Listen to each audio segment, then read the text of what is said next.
Welcome, my soft-thinking listener. You've found yourself in the company of the Sleepy Sloth once again.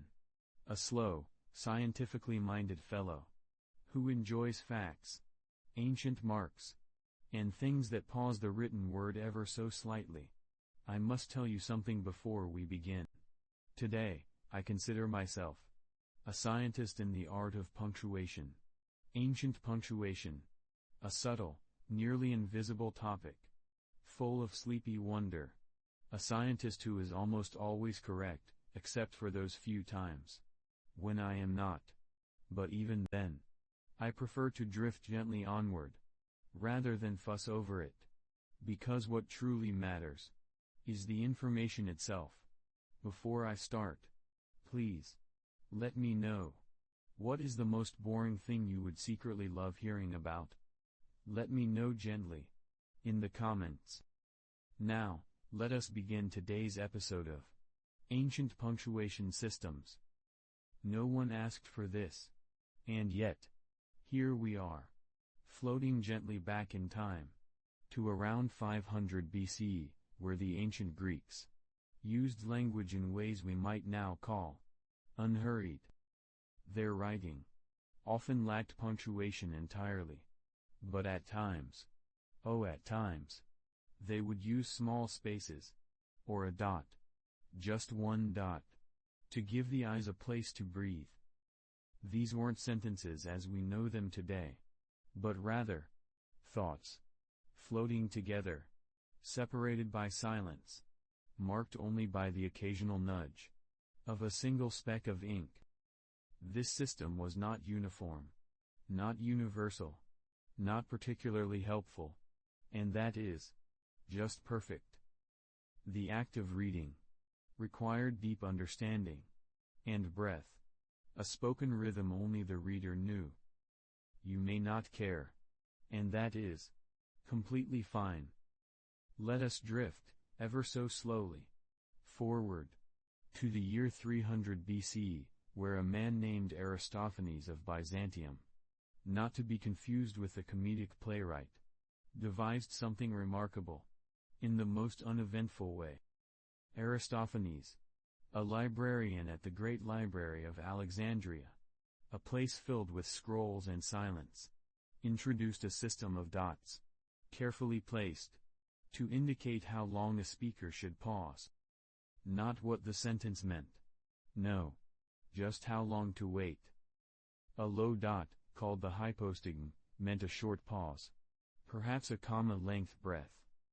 A middle dot, the stigmesse, offered a medium pause, while the high dot, the stigmatelia, suggested a long, concluding breath. These dots were not loud. They were not flashy. They were patient companions to thought, and then to silence. They did not survive long in their original form, but their quiet spirit lingers still. And now, let us roll, so slowly, into the Roman world, around 50 BCE, where Roman scribes began to adopt and adapt what the Greeks had begun. They favored something called the interpunct, a dot placed between words, not above, not beside, but centered, as if each word was a pebble, and the dot was a quiet little breath between them. Sic middle dot semper middle dot tyrannus, the dots holding hands, keeping the words apart, but not too far. The Romans found comfort in separation, and yet never overcomplicated things. The interpunct did not last forever, but for a time, it was the steady heartbeat of Roman writing, a rhythm barely noticeable, and that is simply beautiful. Let us drift to the gentle shadow of 400 CE, where Latin texts began to, ever so subtly, evolve again. Scribes now used something called the punctus, a single dot at the end of a phrase, and sometimes the punctus elevatus, a comma-like tick, rising upward, suggesting perhaps that the thought continues, but softly. These were not rules, not rigid laws, but suggestions. Whispers. The written word was a river, and punctuation, merely the stones that shaped its lazy flow. The texts of this time were rarely in a hurry, and readers, even less so. But first, a slow little detour for this extra interesting fact. Around 500 CE, within biblical manuscripts, scribes continued this dreamlike inconsistency. Spaces, dots, line breaks, each used sometimes, and sometimes not, depending on the scroll, the monk, or even the moment. There was no universal way to pause, only an understanding that some phrases needed stillness. Clarity was not absolute. And so, in these holy pages, punctuation was a prayer in itself, a breath between verses, a tiny act of mercy for the tired reader. And now, with great reverence, let us arrive at the soft and scholarly year of 630 CE, when Isidore of Seville, a man of many thoughts, compiled the Encyclopedia Etymology. Among its many sleepy treasures, he included a discussion of punctuation. He wrote about the distinctio, the subdistinctio, and the interrogatio, marks that guided the reader's voice, softly, through the forest of words. He did not invent these terms, but he gathered them lovingly, as a collector of verbal feathers. His descriptions were not precise, but they were gentle. A guide, not a rulebook. A suggestion, not a command. In the cool, mist-draped hush of the year 650 CE, far from the louder voices of Rome or Byzantium, a cluster of Irish monks, wrapped in wool and shadow, sat quietly in stone cells softened by candlelight. These monks, tucked within remote monasteries, often perched near whispering shores or mossy hills, held the Latin language close, as if it were a sleeping creature they dared not wake too abruptly. In their careful transcriptions, a new kind of gentleness emerged. While earlier texts wandered without clear stops or spaces, these monks began to apply more regular punctuation, not out of dogma, but of devotion. Dots were placed with thought, spaces stretched like soft sighs between phrases, and the once rigid Latin was now clothed in pauses shaped by rhythm and prayer. Their punctuation was not yet standard, not yet fixed, but it was gentler, more deliberate, a quiet lull between syllables. This evolution was less about rules, and more about kindness to the reader's eye, and the listener's breath. Let us float, gently onward, to the year 780 CE, where the air of the Frankish Empire stirred softly with the rustling of vellum and the slow scrape of quills. A script emerged then, called Carolingian minuscule. Small, rounded, tender letters that curled like fern fronds across the page. This script, developed under the gaze of scribes in monasteries, offered more than just beauty. It offered legibility. And within it, a pattern began to take root. A rhythm of punctuation, used with thought and consistency. Religious texts, once difficult to read aloud or understand in silence, now unfolded gently, guided by dots, slashes, and subtle pauses.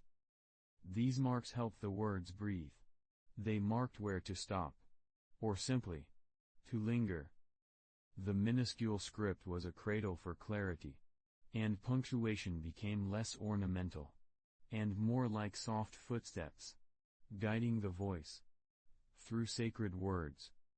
But before we drift too far, let us pause for a quiet detour into the thoughts of one man, a scholar named Alcuin of York, around 790 CE.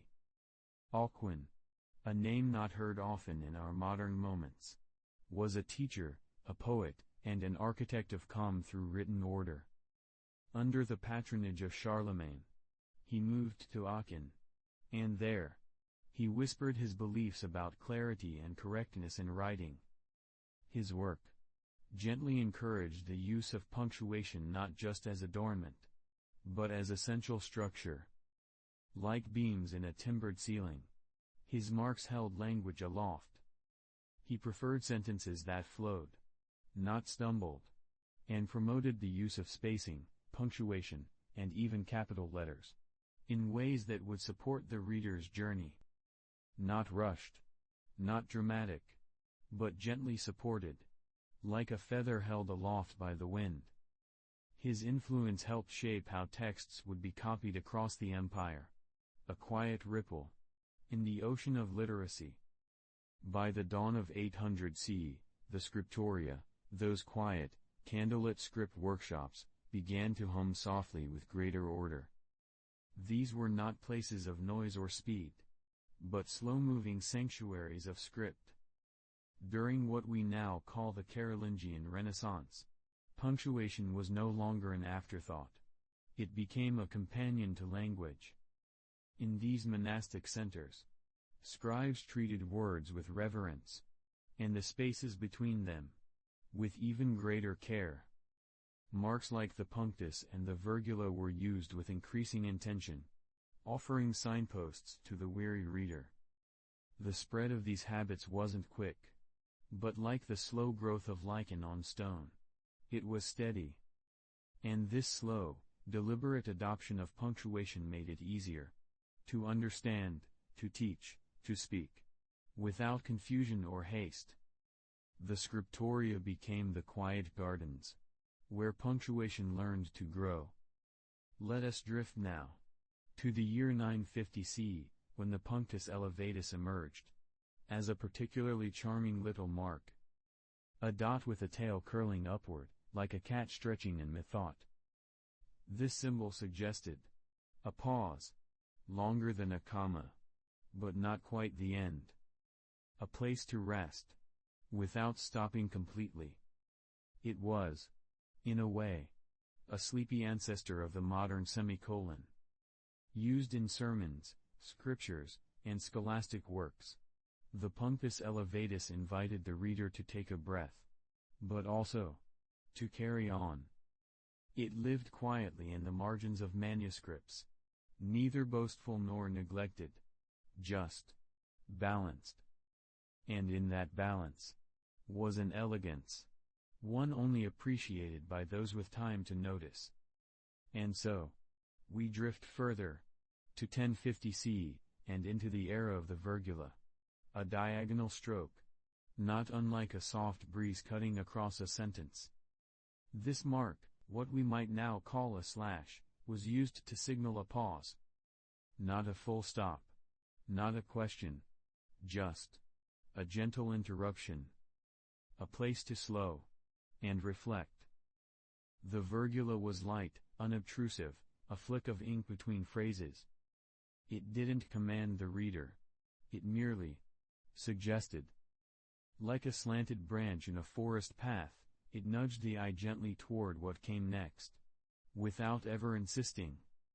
Let us linger here a moment, and listen to the faint rustling of old pages, where these marks first took shape. Their silence was their strength. Nestled deep within the hush of the 12th century, around the year 1150 CE, the written word began to rest in more defined spaces. In monasteries, courts, and quiet scriptoria, scribes and clerics began the slow, almost imperceptible art of creating paragraph breaks. These early breaks were not always consistent, but in legal documents and religious manuscripts, a gentle pattern emerged. Instead of dense, uninterrupted walls of text, scribes started to indent the beginning of new sections. Not dramatically, no, just a little nudge of space to say, here begins a slightly new thought. These indentations offered the eye a breath, and the mind a place to settle. The rhythm of reading softened. The content didn't change, but the reader's journey became less of a climb, and more of a stroll through thoughts, laid out in delicate rows. It was not yet the modern paragraph, but the seeds of it were planted in quiet ink. Let us drift now, just a few decades further, into the year 1180 CE, where an especially curious little mark began to tiptoe into Latin texts. It was called the punctus interrogativus, an inverted semicolon, dot below, curl above, used to signal a question. Before this, Latin scribes simply relied on context and tone to understand when something was being asked. But with this mark came clarity, a subtle, sleepy clarity. It appeared mostly in theological writings, scholarly disputes, and slow-moving liturgical dialogues, where questions were gentle, rhetorical, and rarely rushed. The mark itself resembled a soft breath lifting from a dot, like a candle flame leaning into the night. It did not demand, but merely suggested a question had been asked. Over time, this dreamy little sign would slowly evolve into our modern question mark. But in 1180 it was just beginning to wonder. With the gentle passing of years, by 1250 CE, we find ourselves among manuscripts where the comma and the colon begin to meander in.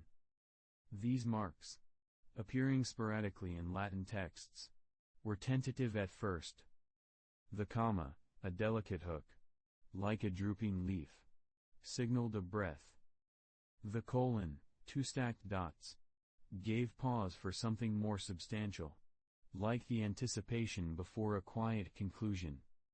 Scribes used them with care, not yet with the precision we know today, but with intent. They floated within theological writings, chronicles, commentaries, offering quiet structure to otherwise winding thoughts. Their presence did not demand attention, but their absence would have left the sentence adrift. These marks, humble as they were, helped give rhythm to thought. But first, a slow little detour into the world of printing presses and Venetian ink, where in the year 1490, a man named Aldus Manutius breathed life into punctuation as we nearly know it today. Aldus, a scholar and printer, crafted books with such softness and precision that even the marks between words were thoughtfully considered. He formalized the use of the modern comma and offered us the semicolon, a mark poised elegantly between pause and completion. His punctuation wasn't just mechanical, it was musical. In his hands, the semicolon became a gentle balancing act, a small whisper that said, "Not yet the end, but not the beginning, either." The Aldine press, with its delicate typefaces and orderly rhythm, made punctuation not merely useful, but beautiful. From this refined stillness, we step slowly into the year 1495, when printed books, those careful objects of woodblock and ink, began, at last, to exhibit consistency. Across editions, punctuation became predictable. Not always perfect, but familiar. Printers followed patterns. Colons, commas, periods began to appear in the same places, across multiple copies. What was once the private whim of a scribe became a standard shared by many. This shift, though quiet, made the reading experience less surprising and more soothing. The marks on the page could be trusted to guide you every time. We drift just a few more years to 1499, where the full stop, that humble end to a sentence, settled into its round shape. Before this moment, it could appear as a slash, or a diamond, or something in between. But printers, seeking simplicity, embraced the dot. Just one round point, the smallest pause, the cleanest conclusion. Its shape was pleasing to the eye, and undemanding to the reader. It asked for nothing but a breath, and perhaps a moment of thought. The full stop became itself in 1499. And then, in 1500, in the quiet presses of France, quotation marks tiptoed into printed texts. These were not yet the marks we know today, but simple double commas, placed in the margin, to suggest someone was speaking.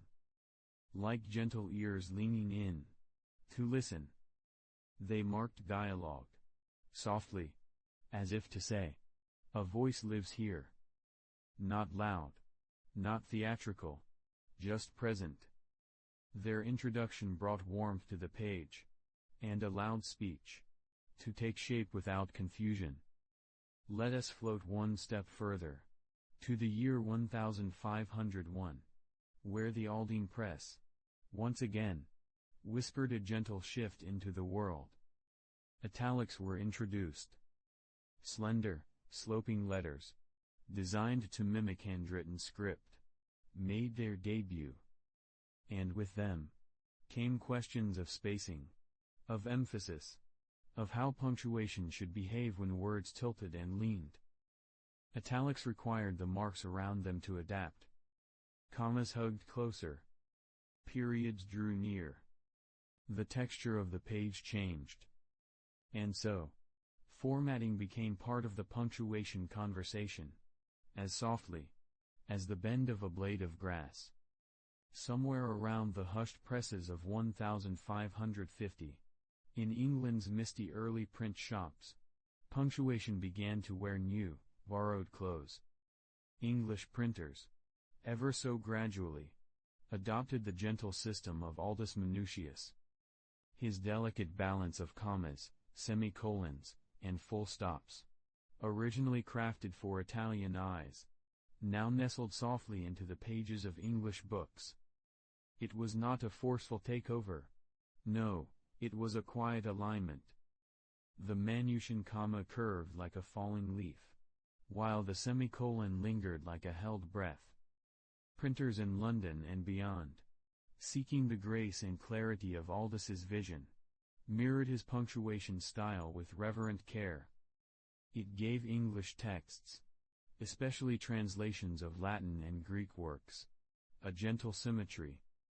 What had once been scattered and improvised began to whisper a form.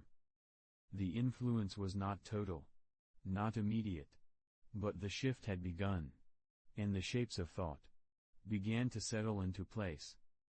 Let us drift now into the soft and scholarly minds of the 1570s, where English grammarians, with ink-stained fingers and careful brows, began to shape punctuation into something more predictable. These early grammar writers, such as Richard Mulcaster and William Bullicar, did not merely observe language. They coaxed it into order. Through handbooks and treatises, they proposed how commas should pause, and periods should close. They tried, as gently as possible, to standardize usage, to build a bridge between reader and writer, where meaning would never be lost in the fog. Though not every rule would survive unchanged, their efforts laid the groundwork for the quiet architecture of English prose. Grammar, they believed, was not just for correctness, but for comfort. Let us drift back now, far back, to the early 1600s, where the two dots stacked one above the other found its sanctuary in religious texts. In the King James Bible and its contemporaries, the colon served not just to separate, but to sanctify. It divided clauses with grace, offering the reader not instruction, but contemplation. More meaningful than a comma, less final than a period, the colon stood as a soft invitation to consider what came next. It was not used casually. No, it had gravitas. But not the heavy kind. The kind that rests gently on your shoulder, like a hand in prayer. In those texts, every colon whispered, pause. Just a little longer. It became a space between thought and reflection. Not a gate, but a garden path. And in the year 1600, nestled in candlelit theaters and crowded printing houses, the words of Shakespeare were being frozen into print. But oh, how irregular those early texts were! The first folio, and the quartos before it, show punctuation that flickers and fades like dreams. Commas where pauses were never meant, colons where none belonged, and abrupt full stops that halt the music too soon. The inconsistency was not the playwright's doing, but the typesetter's sleepy interpretations, scattered across editions. Yet over time, editors and scholars, with a slow, reverent patience, would gather his plays and breathe gentle order into them. Standardized punctuation allowed the rhythm to unfold, as it might have on stage. So the reader, centuries later, could hear the cadence of Hamlet's sorrow, or the ache in Juliet's breath. The punctuation became a quiet conductor, waving time forward with invisible hands. Around the year 1620, the dash began its quiet journey through English print, not with loud fanfare, but with the hush of a line meant to gently divide, without truly breaking. Unlike the full stop, which brought a sentence to a close like a heavy velvet curtain, or the comma, which nudged thoughts closer together, the dash offered something softer, something between a sigh and a step. It served as a sentence break, not rigid, not rule-bound, but free-floating, a little pause that allowed thoughts to trail off or expand, like mist on a cold morning. In handwritten texts, such breaks had already appeared.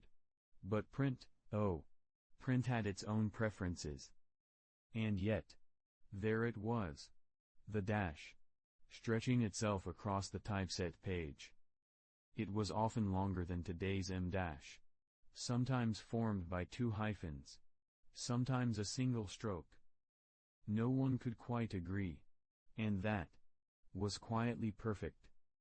This little mark allowed writers to insert a new thought, or soften the structure, like a trail splitting off into the woods, then curving gently back.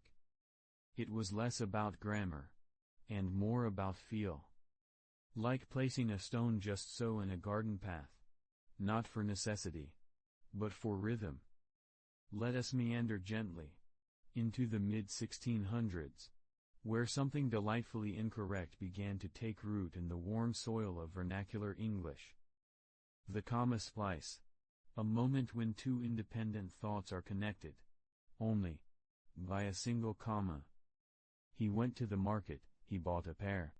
In today's classrooms, this would raise a gentle eyebrow, or a red pen. But then, it was an accepted softness.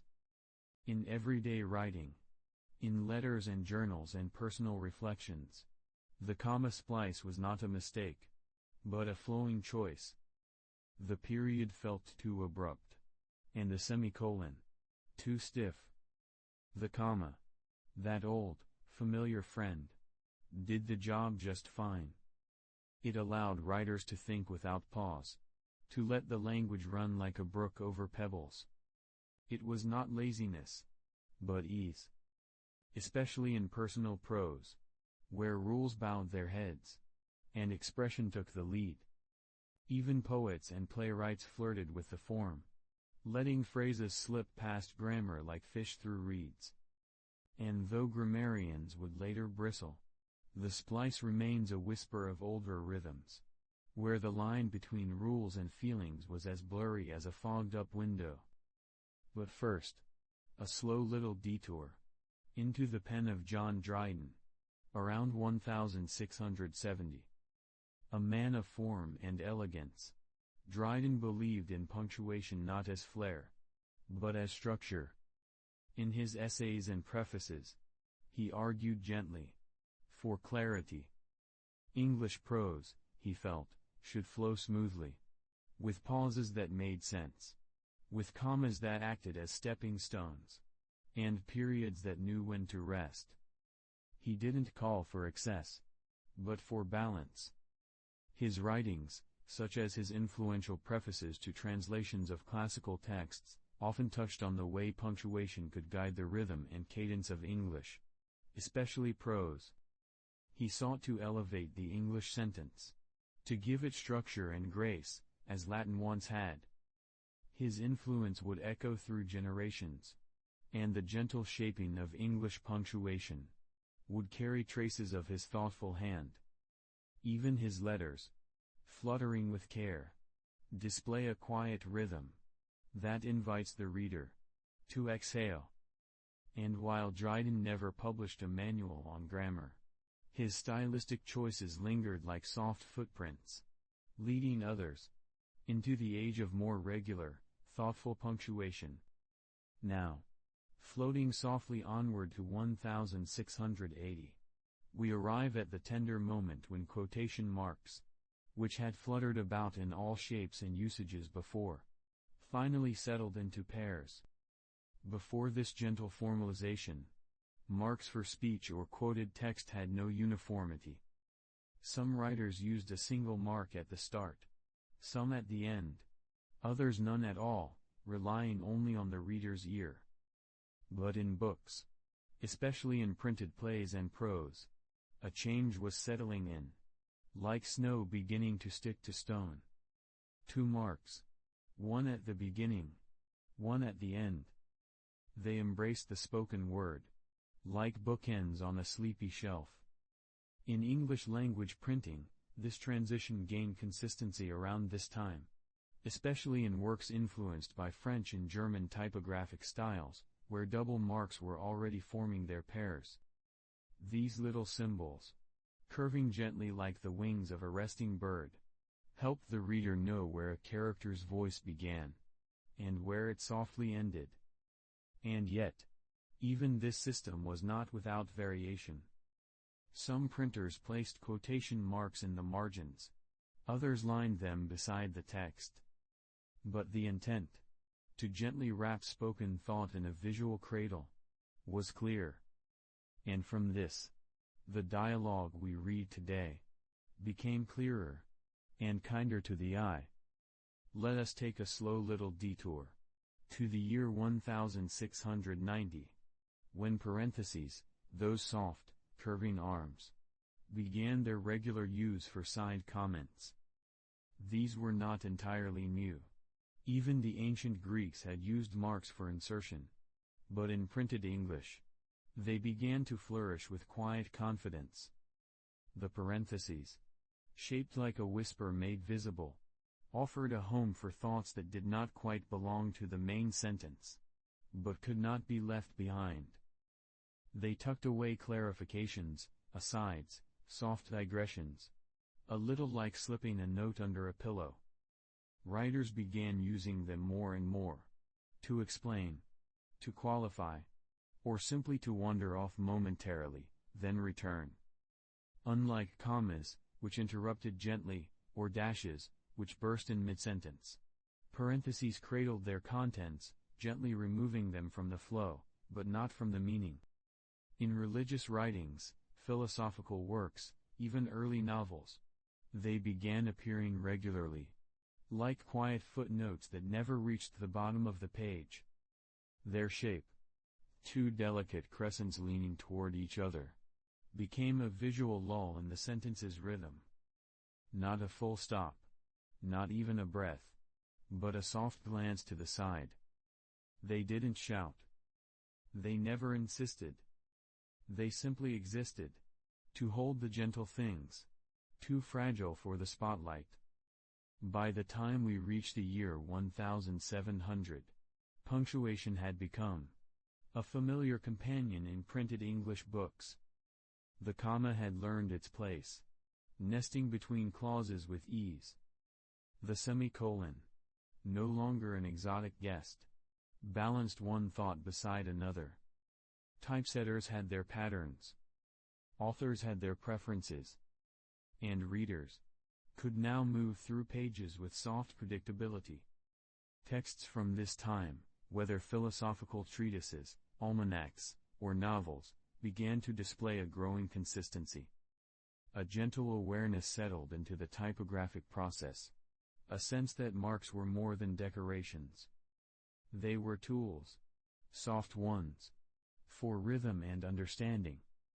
The use of punctuation was still, in many ways, a matter of personal or house style.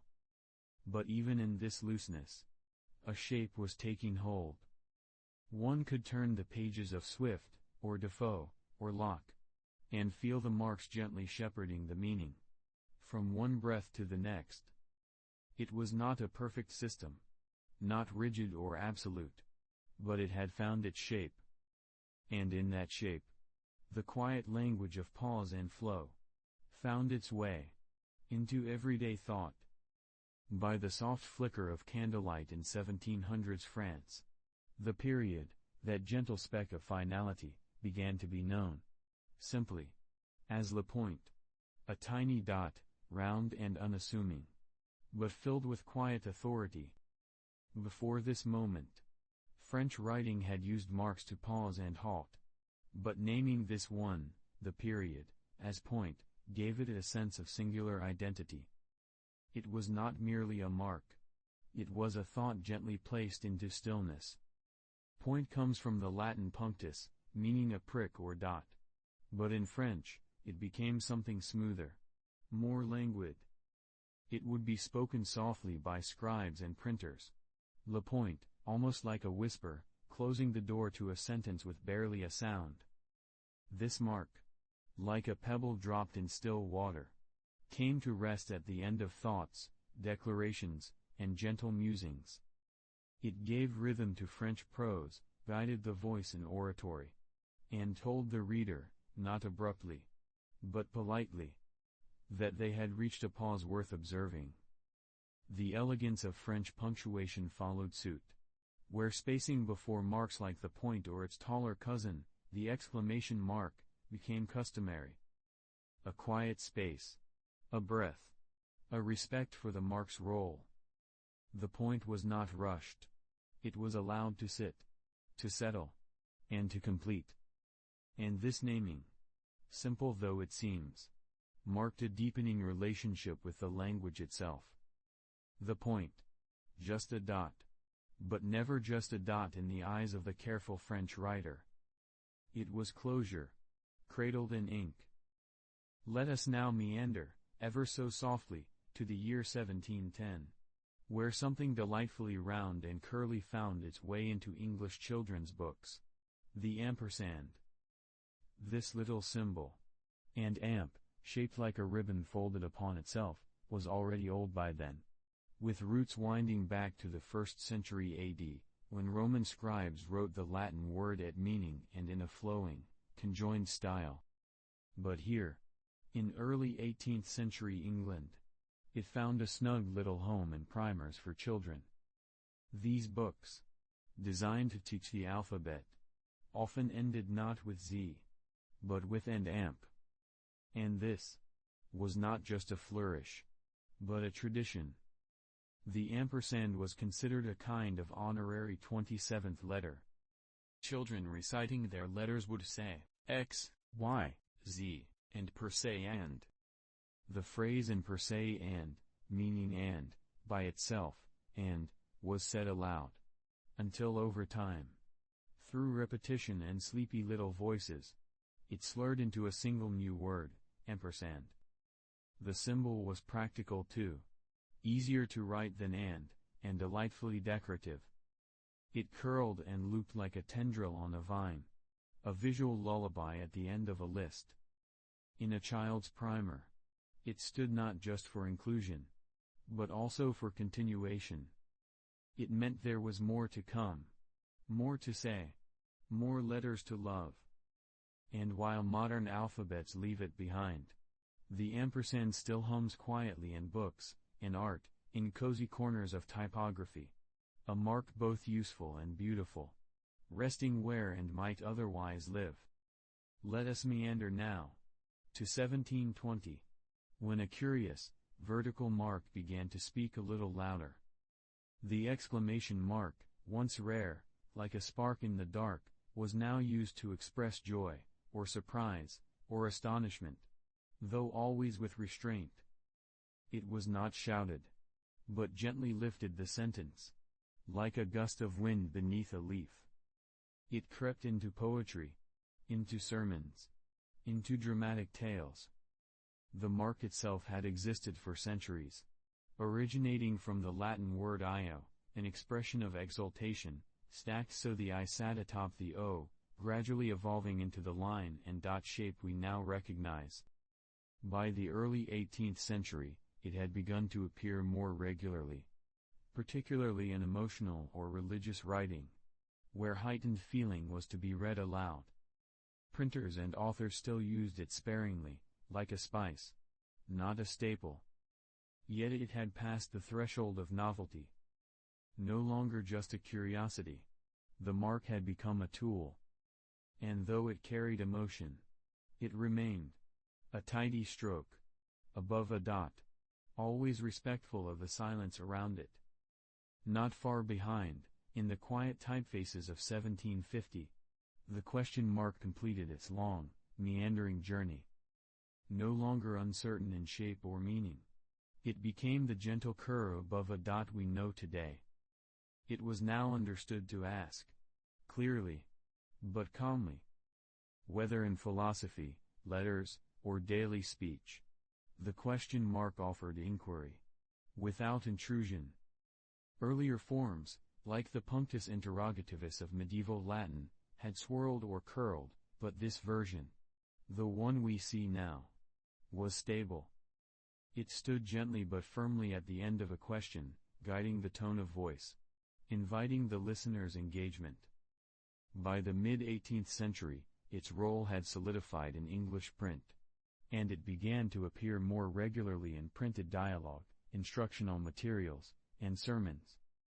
The question mark, no longer a rare flourish, had earned its place on the page. Its presence was no longer experimental. It had found its home. And in that small curve, rested centuries of wondering. Let us float onward now, to 1760, where the hyphen, humble and narrow, settled into its role, with quiet confidence. Dictionaries and grammar books of the time began to agree, more or less, on when to use it. Compound words, line breaks, modifiers with too many syllables. The hyphen became a bridge, a connection, a soft glue for language. It was a sign, not of separation, but of unity. Lexicographers like Samuel Johnson, whose 1755 dictionary influenced the linguistic winds of the age, applied hyphens to compound adjectives and nouns, threading long thoughts into gentle coherence. Though still applied inconsistently by some printers, the trend was toward stability. The hyphen offered comfort, a visual link between concepts that didn't quite belong alone. Not flashy, not forceful. It simply held things together. A slender thread, holding parts together, just enough to make them whole. And by 1780, the apostrophe, that tiny, curved companion, began to find consistency in English usage. Though it had appeared as early as the 1500s, it was now used with more certainty, marking possession and contraction. It whispered of what had been omitted, or to whom something belonged. It was never loud. It never shouted. But it spoke with precision. Printers and grammarians alike began agreeing on its purpose. Possessive forms like the king's horse or contractions like don't and can't settled into recognizable patterns, making the apostrophe essential not just for meaning, but for tone. It became, in a quiet way, a marker of modernity. A missing E, a possessive S. The apostrophe marked absence, so that meaning could remain intact. It asked only to be understood. And drifting ever so gently into 1790, the M- began to stretch its long arms across the page. A bold but graceful mark. It allowed a thought to break and resume, like a breath drawn slowly, deeply. Writers embraced it for its versatility, its softness, its length. It could interrupt, or expand, or conclude, all without haste. In English and American writing, the em dash became a favored companion for prose that needed space, but not silence. It became a pause within a pause, a wandering path, inside a sentence. Lawrence Sterne, in his winding, whimsical novel Tristram Shandy, used the em dash like a painter uses brushstrokes, fluid and unpredictable. Other authors followed, finding in the dash a sense of rhythm that no other mark could offer. It was unregulated at first, variable in length and spacing, but always expressive. Not rigid, not bound by rules. The em dash simply moved, like a soft breeze between clauses. And with a slow, scholarly exhale, we drift now into 1857, to sit quietly beside a man named James Murray. A gentle lexicographer with a mind like a meticulous garden. Each word, each mark, each pause, carefully pruned and classified. Though the Oxford English Dictionary would not publish its first volume until 1884, Murray's influence had already begun to hum through the project in its earliest stages. He believed that punctuation was not merely a set of marks, but a system of meaning. A soft infrastructure beneath our language, holding thoughts in place, much like moss cushions the roots of a tree. In his efforts to codify the English language for the OED, Murray gathered countless examples. From letters, from literature, from scientific texts. To observe how punctuation was truly used, not just how it ought to be. He treated the period, the comma, the semicolon, not as tools of control, but as clues to rhythm and intention. His lexicographic notes often included not just definitions, but gentle commentaries on how a colon might change tone, or how the em dash was gaining popularity for its expressive silence. He catalogued quotations with careful attention to their original marks, preserving nuance, not flattening it. Punctuation, for Murray, was not decoration. It was structure, subtle and invisible as breath. And so, with the quiet rustle of parchment and the soft tick of an ink-dipped pen, he shaped the foundations of modern English. Comma by comma. Pause by pause. But first, a slow little detour. For an extra interesting fact. To the year 1873. Christopher Latham Scholes, a man of curious mechanical inclinations, helped birth something that has shaped every typed thought since. The QWERTY keyboard. And while many may think of it only in terms of letters, oh no, not the Sleepy Sloth. I delight in the positioning of punctuation. The period, placed just below the right-hand pinky, where it could be tapped with the softest motion. The comma, just beside it, as if they were lifelong companions. Quotation marks, nestled higher, requiring a gentle reach.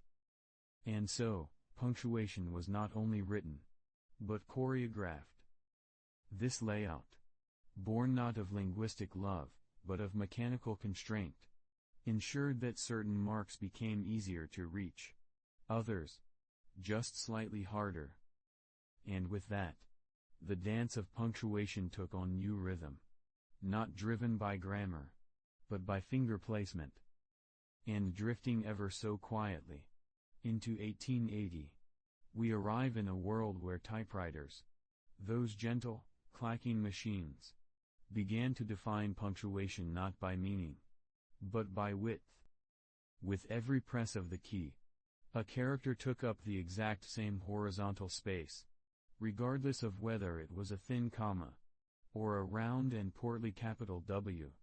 This is what we call monospacing. A tender little rule, where no mark was allowed to stretch its legs too far, nor shrink away shyly. The period, no longer just a soft stop, was now a measured block, identical in footprint to the capital A. Even the em dash, once wide and whimsical, had to reconsider its place in this new mechanical world. The machine, with its grid-like patience, demanded uniformity. Punctuation, once fluid on the handwritten page, was now rhythmically mechanical, evenly spaced, gently repetitive. And so, punctuation settled into its box, like a cat in a drawer, not out of need, but out of quiet obligation. Every sentence became a series of evenly measured steps, like tiptoes on a tiled floor. It was a subtle change, but one that softened the very shape of language. And now, with a sleepy flicker of kerosene light, we turn the page to 1884, where a certain Mark Twain, playful, precise, and slyly brilliant, was quietly reshaping how punctuation danced with dialect. In novels like Adventures of Huckleberry Finn, Twain chose punctuation not to obey rigid rules, but to echo real voices. The ellipsis became a hesitation. The dash, a stammer. Commas scattered like river stones, guiding rhythm rather than grammar. He used these marks not as decorations but as tools for imitation, sketching the sound of regional speech with typographic brushstrokes. Southern dialects, rural idioms, and broken grammar patterns were all carefully reflected in the punctuation that surrounded them. A misplaced comma wasn't careless, it was deliberate. A double dash, a pause for thought. Even quotation marks were bent toward character, allowing Twain to invite readers into an oral tradition that lived outside the rigid English of the classroom. In this way, punctuation in Twain's work didn't just clarify meaning. It evoked texture. Texture of time. Texture of place. The way a sentence might slouch or sway, much like Huck drifting downstream. His punctuation told readers how to hear the voice behind the ink. It became part of the storytelling itself, part of the atmosphere. Not grandiose, not loud, but intimate. And in doing so, Twain showed the world that grammar could bend, could stretch, could wander a little, if it helped the story breathe. Let us drift, ever so slowly, just a few years onward, to 1885, when three unassuming dots quietly found their way onto the printed page. The ellipsis, the punctuation mark of trailing thoughts, of hesitations, of something left unsaid, became a familiar guest in novels and drama. Though not new to language, its formal adoption into literary punctuation was like a whispered decision, by authors and printers alike. It was not rushed. No, it meandered in gently, finding its role not as a full stop, and not quite as a pause, but something softer. Something like a breath, almost sighed, yet still visible. In dialogue, it suggested a voice growing quiet. In narration, a path not taken. In every case, it allowed silence to speak, without speaking. These three dots, perfectly equidistant, settled in not with urgency, but with the slow confidence of something that needn't explain itself. Their popularity grew not from necessity, but from an unspoken comfort, that even pauses deserved punctuation. Now, let us drift into 1890, where across the Atlantic, a very soft split began to occur. Punctuation, once shared between Britain and America, began to diverge. Not loudly, but quietly, as if both sides had agreed to disagree without ever speaking aloud. In Britain, punctuation began to retreat, becoming more conservative, less obtrusive. In America, it leaned forward, slightly more enthusiastic. Commas, quotation marks, even where to place a period, all began to follow separate rules. And like tectonic plates drifting apart ever so slowly, these rules continued to evolve, but always in parallel, never hostile. It was a quiet divergence, polite, like cousins growing older in different towns. The punctuation remained similar enough to understand, but different enough to make you pause. And as we slide gently into 1895, this divergence grew visible in something quite subtle: the quotation mark. In the United States, writers chose double marks, like this, for most quotations. Meanwhile, in Britain, single marks were preferred, like this. A small decision, one might think, but it shaped the entire feel of a printed page. The double mark, wider, a bit more open, offering room for a thought to unfold. The single mark, narrower, like a whisper, closely held. And when a quote within a quote appeared, the two systems traded places. He said, "I understand," in one, and he said, "I understand," in the other. A lovely symmetry, but flipped. These choices, while invisible to many readers, are tender signposts of typographical heritage. They do not clash. They simply coexist, like different lullabies in different languages. At 1895, when the telegraph, already humming its electric lullabies across wires and poles, gave punctuation a price, each dot, each dash, cost money. Literally, telegraphs were priced by the word. So, a period. That was a full word. A comma? Same thing. And so, to save costs, punctuation was pared down to the barest minimum. Telegraph operators and senders alike learned to speak in compact, efficient bursts. Instead of meeting confirmed. Stop. Will arrive Tuesday. Stop. One might simply send meeting confirmed stop arrive Tuesday stop, where the word stop replaced the period. Because it was clearer in Morse code, and didn't get swallowed by noise. It became the norm. A stylistic signature of the telegraph age. But this minimalism shaped more than telegrams, it subtly influenced business writing, news briefs, and even personal letters. Punctuation became optional. Or, perhaps, implied. The silence between phrases grew heavier. And while some lamented the loss of graceful commas and semicolons, others found beauty in this frugality. The absence of marks made each remaining word hum a little louder. Made clarity a discipline. And over time, telegraphic punctuation trickled into culture like a quiet tide. No longer just about grammar, punctuation became a decision. A budgetary concern. A stylistic whisper. And in this quiet economy of ink and breath, the sentence itself became a smaller thing. More focused. Less adorned. And somehow, just as expressive. And drifting ever so gently into the turn of the 20th century. The year 1900 brings a soft yet significant shift in how we punctuate under the rhythm of machines.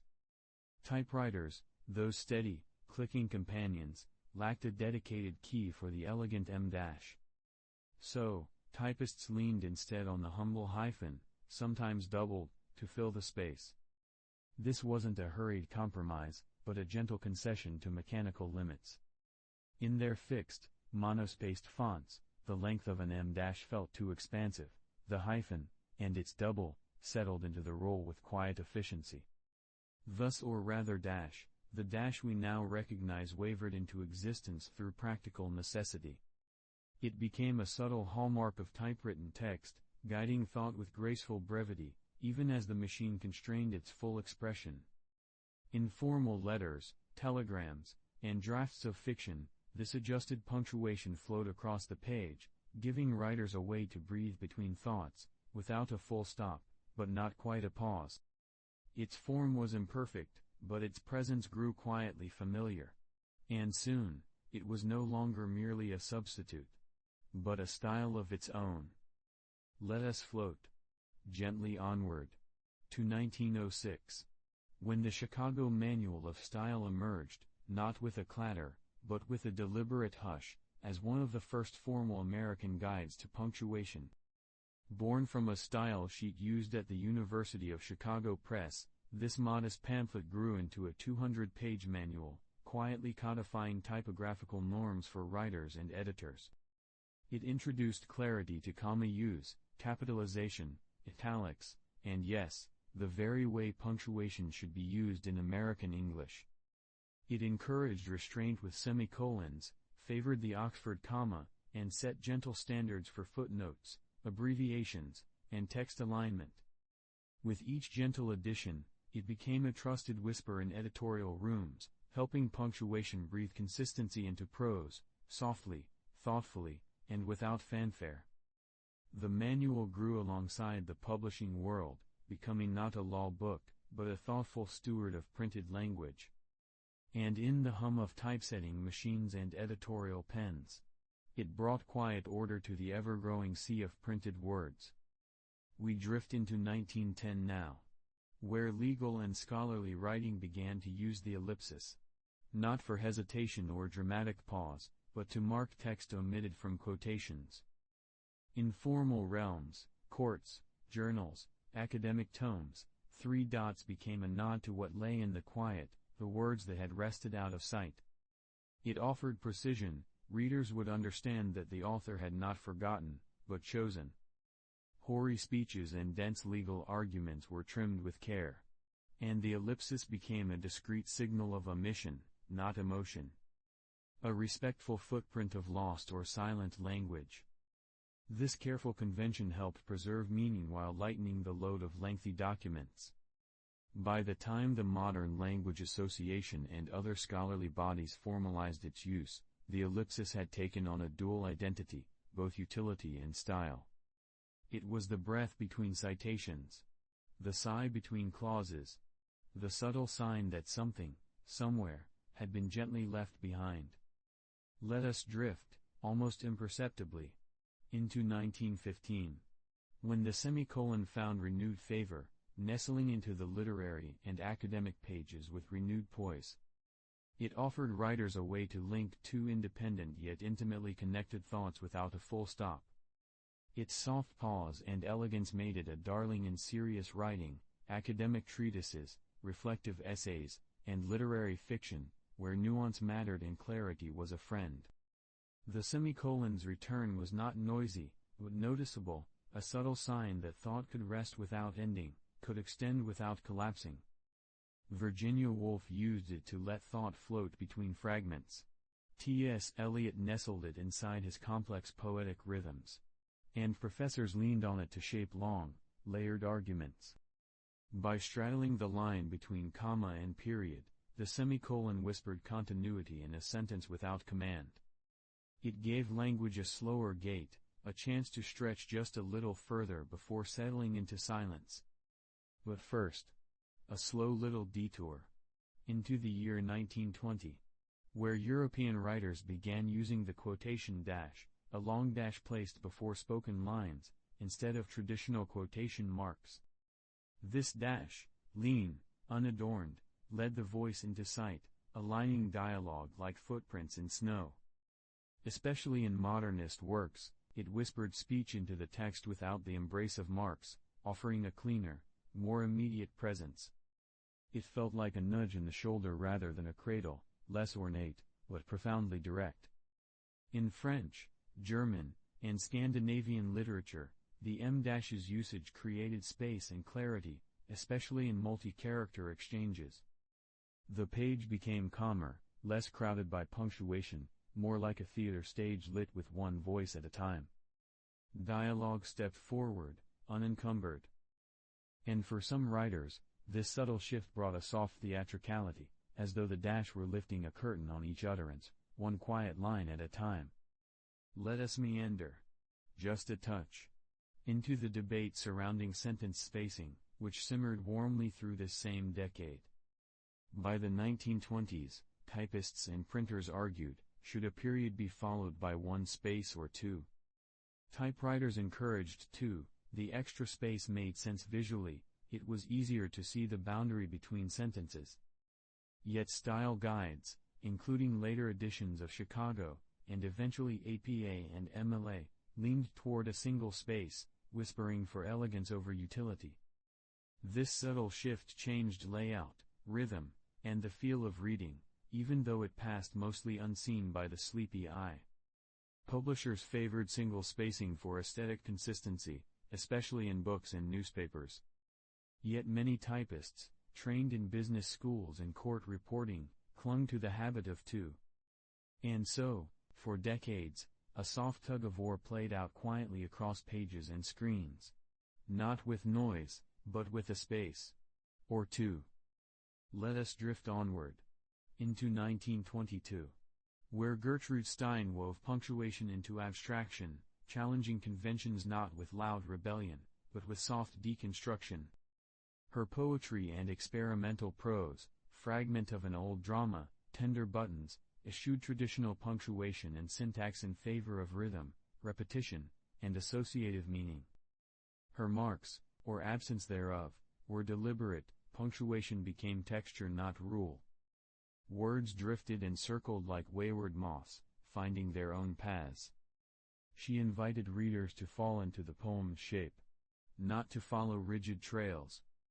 In her famous quote, "Punctuation is like music, it is not needed in prose," Stein revealed her belief that structure need not be visible to be felt. She asked punctuation to step into the background, like moss in a forest, softening the edges, letting the language breathe through rhythm rather than rules. And we drift, gently, to 1925, where E. Cummings, like Stein, but in his unique, lowercase voice, rethought punctuation's place in poetry. He shrank letters, scattered punctuation, let the period tumble into parentheses, or else vanish. Each mark, or its absence, stopped you, not to correct, but to feel. It was as though he used punctuation as a dancer uses pause, spacing his words with meaning in empty spaces. His poems became soft patterns of silence and shape, punctuated not by rules, but by breath. He called attention to the form of language as visual art, not merely sound or meaning. Parentheses curved like whispers, colons halted as if in prayer. His style was both playful and profound, a way to reimagine what marks could do, if left ungoverned, unanchored, afloat in lowercase and possibility. Let us ease into 1928, where newspaper titles quietly preferred the period over the comma in their terse, bold headings. Mayor resigns. Felt sharper, cleaner, more urgent than Mayor resigns. The period delivered finality without weight, the comma felt unnecessary fluff. It was a silent decision in design, one that shaped public perception with a dot instead of a curve. As headline writing evolved for speed and impact, the period lent a sense of resolution, immediate and authoritative. In an era of print-hungry readers and growing competition, even punctuation played a role in grabbing the eye. And so the period, plain and firm, came to mark the end, not of all things, but of a headline's breadth. Just long enough for readers to pause and turn the page. No one asked for this. And yet, here we are. It was the year 1962, when Martin K. Spector, an advertising man with a rather tender curiosity, proposed a punctuation mark that would, gently, combine surprise with inquiry. The interrobang. A single symbol that looks quite a lot like a question mark and an exclamation mark sharing the same pillow. It appears like this, and though it never quite caught on, it floated into typography with all the urgency of a balloon released on a cloudy Tuesday afternoon.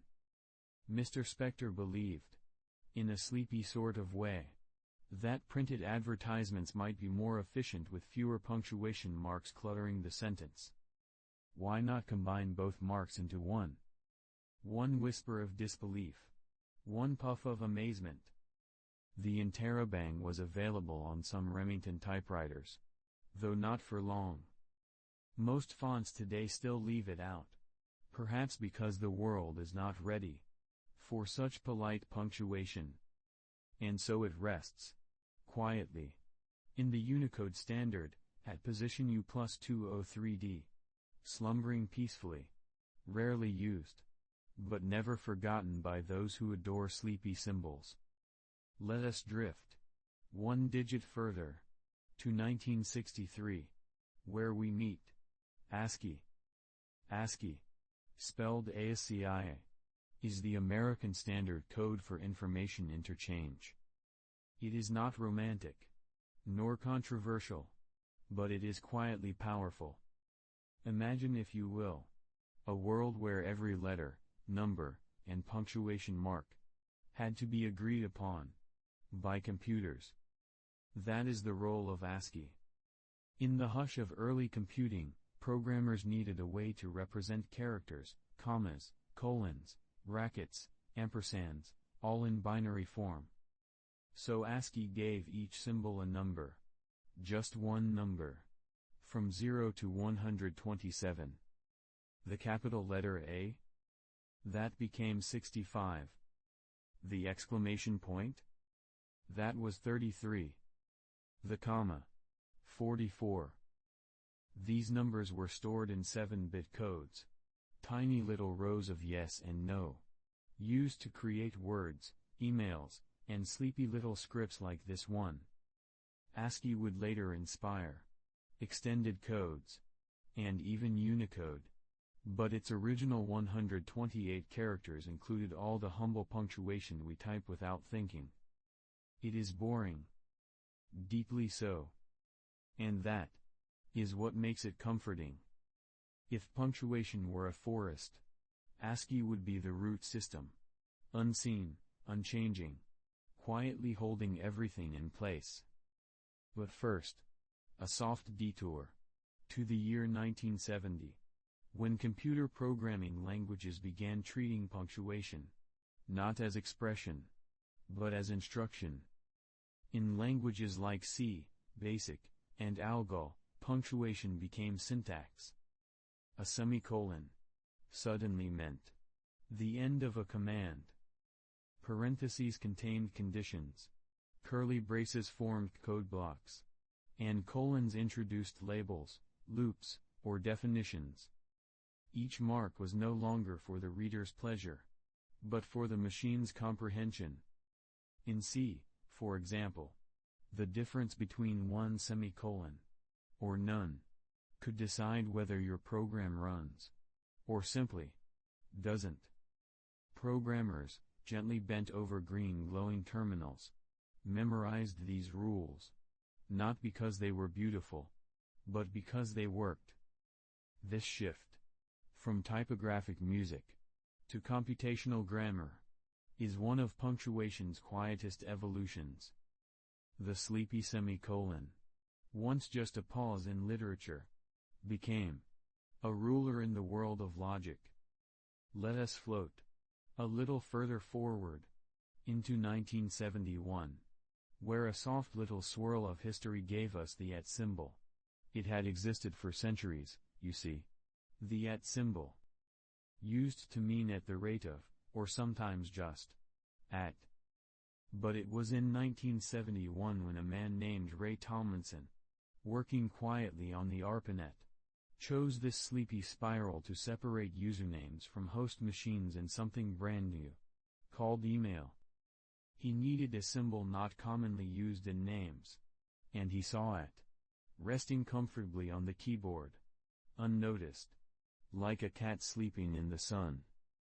And so he used it, just once, to send a message from one computer to another. And then, the world changed. The @ became iconic. And yet, it is still, deeply, quietly, a punctuation mark. It floats in the middle of every email address, a gentle tether between you and where your message is going. Most people type it without thought. But here, in our quiet corner of the forest, we can pause and appreciate its perfectly curled tail and its sleepy purpose. We continue, ever so slowly, to 1978, the year of text. That is spelled capital T, lowercase e, capital X.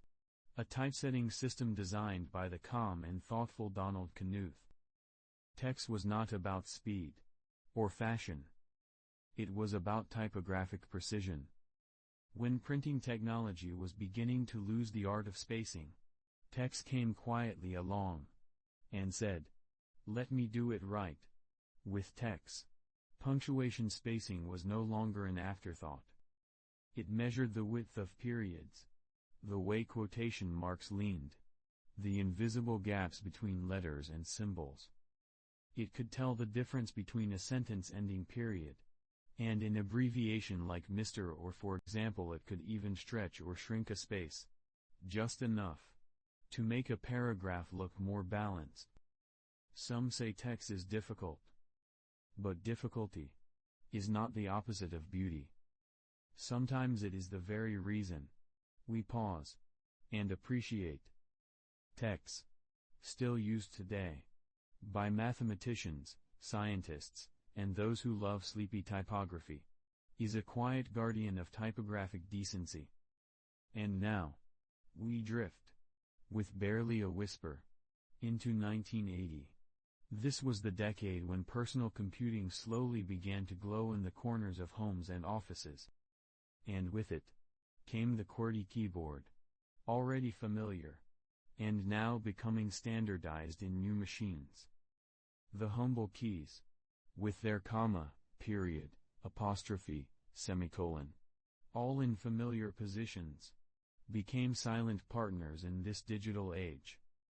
The layout, though originally designed to slow typists using mechanical typewriters, remained untouched.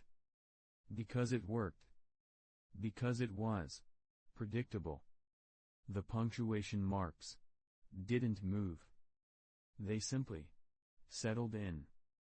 People learned to type by touch, and muscle memory became the new rulebook. Every sentence typed on a glowing screen, every piece of sleepy code, every email, shared punctuation shaped by these keys. The QWERTY layout, a monument to quiet persistence, became the bed for all our modern written expression. It was not designed for beauty or speed, but for consistency. And that, in the end, is often enough. In 1982 there emerged a tender little twist in punctuation's story. So small, so sweet, you could almost miss it. A professor named Scott Fahlman, in the calm halls of Carnegie Mellon, proposed a sideways smile, built from nothing but common keystrokes, colon, dash, and parenthesis. Thus was born the emoticon. Smile, a quiet way to whisper tone in the silence of text. With just a tilt of the head, readers could imagine a grin. Or, with frown, a frown. These soft expressions carried emotions gently across the screen. Without sound. Without animation. Just the sleepy simplicity of marks rearranged. They became digital sighs. And soon, they blossomed into a garden of sideways feelings. Punctuation. Learned to feel. Drifting softly into 1988. We find the number sign, once known for its uses in weight, measure, and numbering, drifting into something newly social, and almost accidental. In the early chat channels of IRC, users began to mark topic categories with a humble symbol, hash. And later, in the slow wake of 2007, Twitter picked up that same sleepy symbol, and called it a hashtag. But its first quiet steps began here. It wasn't loud. It wasn't flashy. Just a tidy way to group conversations, to collect the whispers of the internet into threads. From punctuation, it became purpose, a curling vine connecting silent thoughts. Hashtags began as nothing more than code's quiet little organizers. Let us not skip ahead too quickly. Instead, let us drift now into 1990. where HTML, the hypertext markup language, was quietly blooming, unseen by users, in the hidden underbelly of every web page. In this landscape, punctuation marks were elevated to architectural elements. Angle brackets and LT and GT held tags. Slashes denoted closings. Quotes wrapped attributes. Equal signs assigned them. Each mark had a role, a little responsibility. They didn't decorate. They built. Quietly, behind the scenes. Punctuation became structure, became scaffolding, became digital breath. A web page could not stand without them. Their presence was invisible, but their absence, utter collapse. HTML trusted punctuation with the task of creation. Now, let your thoughts sway into 1995, a moment tucked between the dawn of the internet and the buzz of .com dreams. Microsoft Word, that ever-watchful word processor, introduced something quietly magical and mildly mischievous, the autocorrect feature. Intended as a helper, it soon became an invisible editor of punctuation. Forget a period? It added one. Type a lowercase I. It rose up, capitalized. 2 spaces? Corrected. Curly quotes instead of straight. Instantly transformed.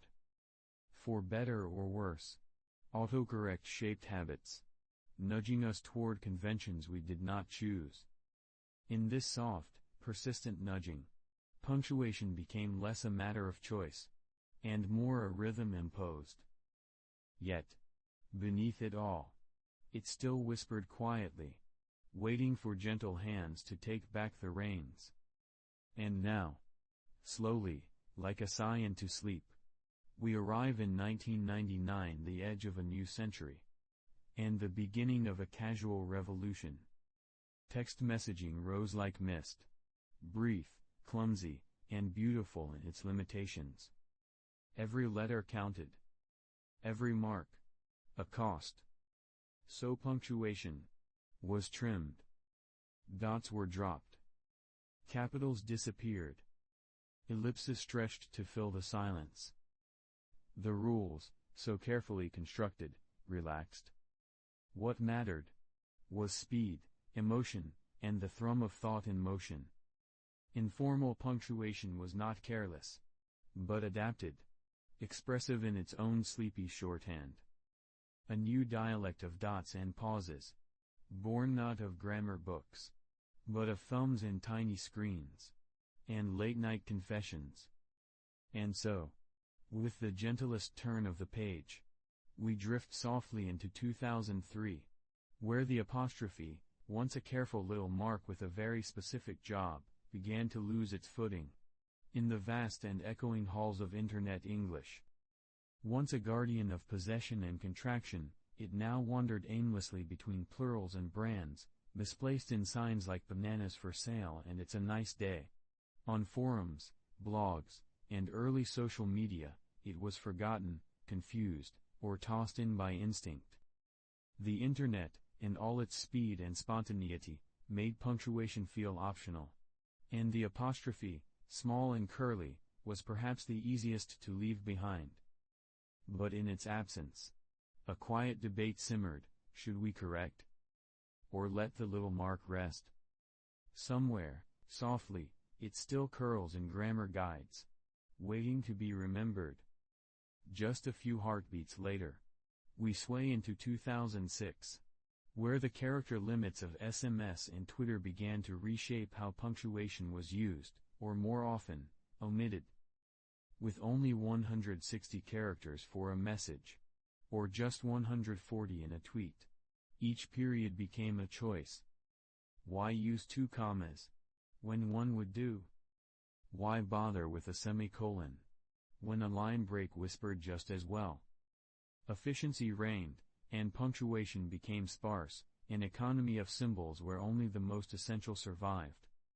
The ellipsis stretched, the comma shrank, and the sentence, once neatly wrapped, learned to run on. In this quiet pressure, punctuation adapted not to grammar, but to space. Then, as we float to 2008, we find a curious ripple. The Oxford comma, long the quiet sibling in the punctuation family, found itself in the center of renewed debate. Social media, with its flair for controversy and quick opinion, gave voice to the great comma divide. Should we write toast, jam, and honey, or toast, jam and honey? One tiny curve became a symbol of clarity, or clutter, depending on who you asked. Style guides chimed in. Memes appeared. Shirts were printed. For a moment, the Oxford comma was famous. Yet in the soft pages of careful writing, it remained what it had always been, a small mark of meaning, nestled between thoughts. And now, we drift into 2009, where the ellipsis, already long a lover of pauses, found a new home in text messaging. It began to mean more than a mission. It became tone. A trailing off. A quiet hesitation. A whisper of more to come. A simple okay could now carry sadness, suspicion, or sleepiness. The ellipsis, once formal, became emotional. It stretched across casual texts like a sigh, not quite ending a sentence, not quite continuing it. And so, in the digital dusk of conversation, it became punctuation's breath. The space between saying and not saying. A pause with weight and softness. Drifting further into 2010, we meet the exclamation mark, bursting onto screens with eager intensity. Where once a single exclamation might end a letter with cheerful finality, now they came in pairs, in triplets, in cascades. See you soon. That's amazing. On blogs, in comments, in chat windows, they bounced like confetti. Some found it joyful. Others, exhausting. But underneath, it spoke of connection. A wish to seem friendly, warm, enthusiastic. Even in silent text, we wanted to feel heard. And so the exclamation mark, once reserved for shouting, became a soft smile in disguise. And gently, softly, we step into 2011, where the hashtag, once a humble label, became something more. No longer just a symbol to gather thoughts, it began to act as metadata, and as meaning. A hashtag could now sort content, categorize it, surface it to those searching. But it also winked, hinted, punctuated thoughts with tone. Hashtag mood. Hashtag sleepy thoughts. It said, this is not just a sentence. It is part of something larger. A tag, a thread, a whisper in a much bigger room. It was both label and language, both categorization and commentary. Punctuation had become a portal. In the year 2012, smart quotes quietly slipped into the keyboards of word processors, those tiny, curved marks that replaced their straight, blunt cousins, adding a little curl of sophistication to the letters we so often overlook. It was a small, almost imperceptible change, but one that made the world of written words look a bit more polished. Let us float gently onward to 2013, when punctuation began its slow retreat in the realm of instant messaging. Yes, the dots, commas, and question marks that once punctuated our sentences started to vanish, as if they were shy creatures retreating from the bright lights of hurried typing. You may not care. And that is completely fine. But the absence of a period in a text message was not just laziness, it was a subtle signal, a whisper of informality and speed. In the year 2013, the humble semicolon found itself slowly and softly repurposed into a powerful symbol within the mental health awareness movement. This gentle shift transformed the semicolon from a mere punctuation mark, traditionally signaling a pause between closely linked ideas, into a quiet emblem of hope and continuation. Imagine the semicolon as a small, deliberate pause, a breath in a sentence that might otherwise end abruptly. It became a metaphor whispered into the hearts of many, a message that your story isn't over yet, even when darkness lingers. This symbolic usage spread like a slow-growing vine of comfort, winding gently through tattoos, social campaigns, and quiet conversations, reminding us all that pauses, no matter how brief, can carry profound meaning. The movement, while grounded in the semicolon's grammatical roots, grew beyond language to become a soft, supportive presence, encouraging those who feel lost to keep gently moving forward. In 2014, an interesting and not very thrilling fact emerged: periods at the end of text messages were sometimes interpreted as aggressive. Imagine that, the very thing meant to finish a thought could be taken as a small, digital frown. This fact is not exciting. Not even a little bit. And that is just perfect. Now, in 2015, Unicode, the vast alphabet of symbols that computers understand, expanded its reach to support an even broader world of punctuation.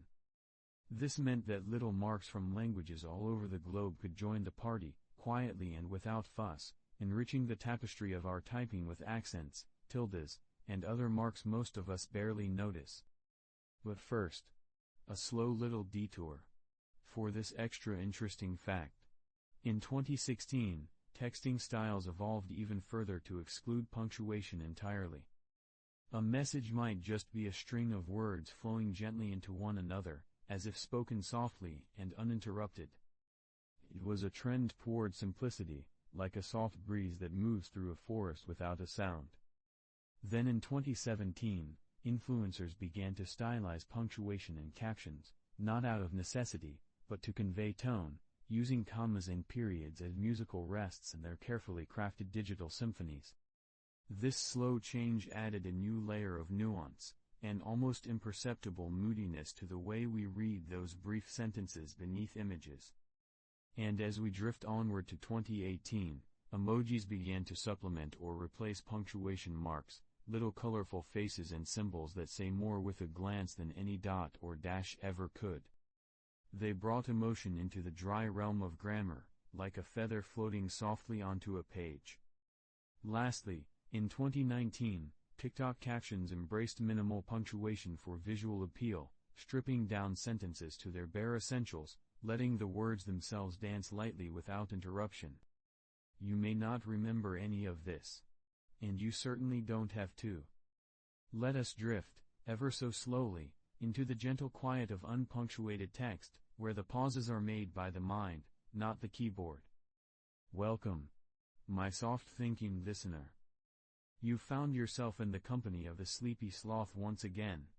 A slow, scientifically minded fellow who enjoys facts, punctuation, and things that quietly shape how we speak on screens. I must tell you something before we begin. Today, I consider myself a scientist in the very gentle art of punctuation in digital writing. A scientist who is almost always correct, except for those few times when I am not. But even then, I prefer to drift gently onward, rather than fuss over it. Because what truly matters is the information itself. Before I start, please, let me know. What is the most boring thing you would secretly love hearing about? Let me know gently, in the comments. Now, let us begin today's episode of Punctuation's slow, soft dance in the digital age. In the year 2020, punctuation in digital spaces began to wear new shapes, shaped, one might say, by the quiet but tireless hand of algorithms designed for readability. Imagine, if you will, sentences softly adjusting themselves as if by invisible caretakers, choosing commas and periods not just for grammar, but for how easily they allow eyes to float across a screen. This was not the punctuation of old ink and paper, but a punctuation molded by the whims of digital comfort. Around this time, AI writing tools started to autocorrect punctuation with a mechanical gentleness, smoothing out misplaced commas and awkward stops with the precision of a careful gardener trimming leaves that nobody noticed were unruly. One might wonder, Does a comma misplaced in a sleepy email disturb the flow of digital breath? Apparently, yes, and so these invisible helpers intervene. A slow little detour. For this extra interesting fact. Branding, too, took up punctuation as a delicate trend. Brands, those quiet whisperers of identity, began treating punctuation with a sensitivity to trendiness, making choices that reflected not just grammar but feelings and moods. #punctuation rules emerged, adopted quietly by social platforms, guiding the placement of those little symbols to help searches and moods align perfectly like stars in a calm night sky. End punctuation in titles? Often gently dropped, in the name of SEO optimization, a kind of invisible nudging of our eyes to linger just long enough, but never too long. You may not care. And that is completely fine. But emails grew a curious habit too. Ellipses and exclamation marks were used perhaps more often than a snail carries its shell. These little marks, overused as they were, subtly changed how tones were perceived, softening commands, turning statements into whispers or sighs. Meanwhile, periods were quietly vanishing from informal digital writing, leaving sentences to float free, like moss drifting on a gentle stream. Even more curious were emoji punctuation hybrids, little symbols like "and," which combined pictorial emotion with the firm pause of punctuation, creating hybrids neither fully spoken nor silent, but something beautifully in between. In the gentle unfolding of the year 2020, punctuation learning tools took a quiet, deliberate step into the digital realm, transforming how punctuation was taught in classrooms and beyond. Imagine, if you will, soft beams of light illuminating the screen of a student's tablet, where exercises no longer relied on dusty textbooks but on interactive, digitized platforms that carefully guided tiny fingers to place commas and periods with measured precision. These tools, imbued with the patient logic of code, offered immediate feedback, whispering corrections and suggestions, almost like a kindly teacher who never tires. Such digitization meant that punctuation, often regarded as a stubborn forest of rules, became more like a calm mossy path, inviting exploration at one's own slow pace. This transformation also allowed the nuance of punctuation to be grasped in layered ways, where a single misplaced comma could be illuminated and its effect softly explained, helping learners drift ever so gently towards understanding. Let us float gently onward. It may surprise you to hear that Google, that vast and sleepy librarian of the Internet, began to listen ever more carefully to punctuation within search queries in 2020. When a question or phrase was entered, the presence or absence of commas, quotation marks, or even question marks could influence which web pages were summoned from the quiet depths of the digital archives. It's a subtle thing, almost like how a single pause in a whispered conversation changes meaning without disrupting the soft flow of words. Thus, punctuation began to serve not only the grammar of sentences but the very logic of search engines, shaping results in a way invisible to most. The careful placement of punctuation was like arranging tiny signposts on a forest trail, guiding digital footsteps with quiet precision, allowing users to find their way through the vast, tangled wood of information with ease. But first, a slow little detour. For this extra interesting fact. Voice dictation technology, growing in popularity and subtlety, started to adapt punctuation commands with a new kind of patience in 2020. Users speaking to their devices could softly say comma, period, or question mark, and the device, listening with mechanical attentiveness, would gently insert these marks into the dictated text. The technology behind this is a delicate dance of sound recognition and language modeling, interpreting the quietest cues with ever-increasing accuracy. This meant punctuation, once purely a task of the pen or keyboard, was now shaped by the breath and rhythm of the human voice. One might imagine a slow river, its flow carrying these commands downstream to be settled quietly into place, transforming spoken words into written ones with a tender touch. In a curious corner of digital creativity, some content creators began to experiment with the absence of punctuation as an aesthetic choice. This practice, emerging around 2020, invited readers to slow down and experience text as a gentle, uninterrupted stream, like watching feathers float through still air without the interruption of sudden stops or breaks. The lack of punctuation created a soothing ambiguity, a soft blurring of sentence boundaries that some found calming and poetic. It is a style that flirts with the idea of language as breath and flow, rather than strict rules. Yet, it is not without its challenges, for punctuation provides subtle cues that help guide comprehension, and their omission can leave the mind wandering slowly, tracing meaning with gentle effort rather than sharp clarity. It is a kind of quiet rebellion against the usual cadence, inviting the reader to become a co-creator of rhythm. Legal writing, meanwhile, remained a bastion of strict punctuation in 2020, steadfast amid the shifting trends of digital communication. The legal world, with its demands for absolute clarity and precision, continued to wield punctuation marks as tools of unambiguous meaning, much like a slow-turning gear in a finely calibrated clock. Commas, semicolons, and colons were deployed with exacting care, ensuring that no sentence could be misunderstood or misinterpreted in the slow and serious business of law. This steadfastness provided a kind of comforting predictability, like the steady drip of water shaping stone over time, reminding us that even in the digital age, some traditions of careful punctuation are preserved with reverence. Among style guides, the year 2020 saw a gentle redefinition of comma usage, a slow refinement meant to enhance clarity rather than complicate. These new guidelines often focused on reducing the overuse of commas that could weigh sentences down like heavy moss, instead encouraging their placement where they could breathe space and clarity into writing. This redefinition is subtle but powerful, like the careful pruning of branches to allow sunlight to filter through.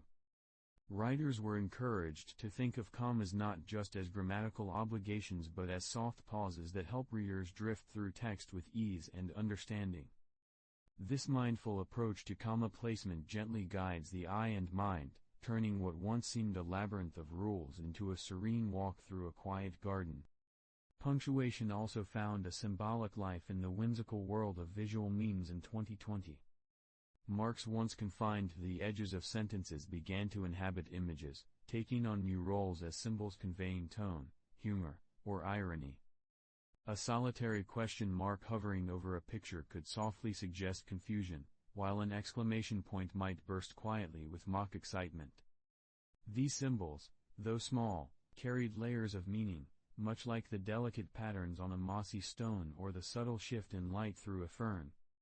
In this way, punctuation transcended its usual boundaries, becoming part of a visual language that softly whispers feelings without uttering a word.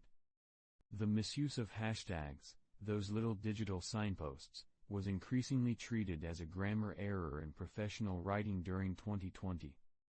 Just as a misplaced comma can muddle meaning, a misplaced hashtag could disrupt the intended signal amid the digital noise. Professional writers were gently reminded to respect these markers, aligning their placement and form to maintain clear communication. The hashtag, though a modern invention, was no less a part of punctuation's slow evolution, a small gear in the grand mechanism of language, turning quietly but importantly to connect ideas and communities. Let us drift, ever so slowly, as we continue exploring these soft details that shape our words and thoughts. In the quiet realm of communication among Generation Z in 2020, punctuation began to take on a new and subtle role, shifting tone in ways both delicate and nuanced. Punctuation marks, those small, quiet symbols we often overlook, became carriers of emotional shading, almost like soft breaths between words, or gentle pauses in a whispered conversation. A period, once merely a full stop, could now convey finality or, paradoxically, a kind of quiet annoyance, depending on the context. Commas, question marks, and even ellipses evolved into tools for shading meaning, transforming simple messages into textured, tonal mosaics. This shift is reminiscent of the slow, shifting shadows across a mossy forest floor, unseen by some, but profoundly felt by those attuned to its quiet dance. Such usage is less about strict rules and more about an intuitive flow of feelings and intentions, conveyed through the gentle art of punctuation. At the same time, the advent of AI-generated text in 2020 gently challenged long-held human punctuation norms. Algorithms, trained on vast seas of written language, produced punctuation patterns that sometimes felt oddly mechanical or unexpectedly inventive, like a slow-turning gear in a clock that occasionally skips a beat. These AI systems sought to emulate human style, yet often revealed the subtle complexity and inconsistency that characterize human punctuation. This created a quiet dialogue between human writers and their digital counterparts, as we began to notice the distinctive fingerprints of machine-influenced punctuation. It's as if the very fabric of language was being woven with threads both organic and synthetic, inviting us to contemplate punctuation's role in the evolving landscape of expression. Major style guides, those venerable keepers of written convention, also gently updated their punctuation recommendations in 2020. These updates reflected an ongoing, patient balancing act, honoring tradition while embracing the evolving ways people write and communicate. Such revisions moved like a slow current beneath the surface of written language, smoothing rough edges and softening rigid expectations. The guides urged clarity and simplicity, encouraging writers to wield punctuation with mindful grace rather than mechanical adherence.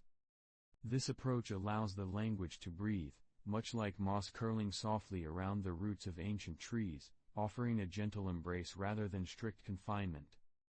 The quiet revolution continued with the introduction of smart keyboards equipped with predictive punctuation in 2020. These keyboards, like attentive companions, anticipated not only the words a writer might type but the punctuation marks that would softly complete their thoughts. This predictive feature subtly shapes the way we write, guiding fingers and minds with tender suggestions, an invisible hand gently nudging us toward fluid, readable sentences. Such technology operates quietly in the background, much like the slow turning of gears in a timeless clock, steadily influencing modern punctuation habits without drawing attention to itself. Academic writing, known for its meticulous care and precision, saw increasing standardization of punctuation in citation styles during 2020. This trend toward uniformity provides a reliable framework for scholars, ensuring that references and quotations are marked with consistent, predictable punctuation. The precision here resembles the careful layering of lichen on stone, each mark deliberate, each space measured, creating a foundation that supports clear and trustworthy knowledge. This standardization softly reassures readers and writers alike, anchoring the sprawling expanse of academic discourse with punctuation as its steady, unassuming guide. Editing applications such as Grammarly further shaped modern punctuation habits in 2020 by offering real-time, gentle corrections and suggestions. These apps serve as quiet editors, ever watchful, highlighting misplaced commas or forgotten periods with a soft digital glow. Their influence reaches far and wide, helping writers of all levels adopt clearer and more consistent punctuation practices. Much like a patient gardener tending to a sprawling hedge, these tools prune and refine language, encouraging a calm, steady growth of skill and clarity in writing. In the delicate art of translation, auto-translators have increasingly managed punctuation between languages with growing sophistication. The placement and type of punctuation can vary widely between linguistic traditions, and these automated systems carefully adjust marks to fit cultural and grammatical norms. This task is akin to guiding a slow, steady stream through differing landscapes, ensuring the flow remains smooth and coherent. By managing these subtle punctuation shifts, auto-translators help preserve meaning and tone across languages, quietly bridging gaps and fostering understanding without abrupt disruptions. An aesthetic of modern minimalist writing also blossomed in 2020, emphasizing sparse punctuation as a way to create space and silence within text. This style embraces restraint, allowing sentences to unfold gently without the usual stops and pauses, inviting readers to wander slowly through thoughts and images. The effect is like watching feathers drift aimlessly on a soft breeze, unburdened by firm punctuation. This minimalist approach encourages a calm, meditative reading experience, one where the absence of punctuation becomes its own kind of punctuation, marking the quiet spaces between ideas. Let us drift, ever so slowly, as these subtle currents of punctuation continue to flow quietly beneath the surface of our everyday words. In the quiet digital gardens of 2020, Twitter, soon to be known as X, began reducing visible punctuation in usernames and bios, gently reshaping how identity was displayed in those small, curated corners of the internet. This change meant that many of the little dots, underscores, or hyphens that once nestled comfortably between letters were quietly removed or hidden, smoothing usernames into cleaner, simpler forms. One might imagine this as moss slowly creeping over rough bark, softening the jagged edges without erasing the essence beneath. This subtle reduction not only eased readability but also nudged users toward new ways of expressing themselves within tighter visual spaces. Bios, those brief whispers of self-description, also lost some punctuation, creating a more fluid, almost breath-like quality in how people presented their digital selves. The absence of these marks invited readers to fill the gentle gaps with imagination and slow interpretation, turning something once rigid into a soft, inviting space. Let us float gently onward to consider how captions on platforms like YouTube and TikTok began to influence punctuation teaching during that same year. These captions, created to make videos accessible and searchable, became tiny classrooms of their own, where punctuation habits were subtly reinforced or challenged. The flow of captions often necessitated brevity and clarity, encouraging creators and viewers alike to adopt punctuation that supported quick understanding without overwhelming the eye. This shift had a quiet but steady effect on how punctuation was taught, especially in informal learning settings, as these bite-sized text chunks demanded a balance between precision and simplicity. It's as if punctuation were learning to breathe anew in the lively, bustling digital spaces, like a feather floating gently on a soft breeze, guided but free. The realm of speech-to-text software also experienced a gentle evolution in 2020, with punctuation rules adapting to the rhythms and idiosyncrasies of human speech. This technology, growing ever more sensitive to pauses and intonation, began to insert commas, periods, and question marks based on the subtle musicality of the spoken word. Imagine a slow river, meandering and swelling, where punctuation marks are carefully dropped in as stones to guide the flow without breaking it. This evolution required the software to interpret not just words but the quiet spaces between them, those fleeting breaths and pauses that carry meaning. Such sensitivity transformed transcription from a mechanical process into something almost poetic, embracing the imperfections and rhythms of natural speech, and allowing the written text to mirror the soft cadence of voice. Emoji punctuation blossomed into a unique form of visual storytelling during this gentle digital season. These tiny icons, once mere adornments, began to take on the roles of punctuation themselves, marking tone, emotion, and nuance with a soft visual whisper. An emoji could serve as a gentle period, a questioning glance, or an exclamation delivered with a knowing wink. This adaptation enriched communication, layering meaning like dappled sunlight filtering through leaves, creating a quiet language of symbols that spoke beyond words. It's as if punctuation stepped off the page and took on a new life, floating softly through screens and messages as playful, expressive companions to text. But first, a slow little detour. For this extra interesting fact, punctuation's influence extended even into the realm of AI-generated images, where the marks used in prompts quietly affected output quality. Instructing an AI with carefully placed commas or periods helped shape the generated image's clarity and detail, like a slow turning gear influencing the smoothness of a finely crafted clock. These punctuation marks acted as subtle guides, helping the AI discern which elements to emphasize or separate, ultimately shaping the artwork's composition with a gentle hand. The process revealed that punctuation, far from being mere decoration, is an essential tool in communicating even with machines, quietly steering creativity with precise pauses and stops. The revival of punctuation-free poetry in 2020 brought with it a breath of minimalist air. Poets and readers alike embraced this trend, allowing verses to flow unimpeded by the usual stops or breaks, creating a continuous, almost hypnotic movement through language. The absence of punctuation invited readers to slow down, to find meaning in the ebb and flow of words themselves, like watching mist rise slowly over a mossy glade, uninterrupted and serene.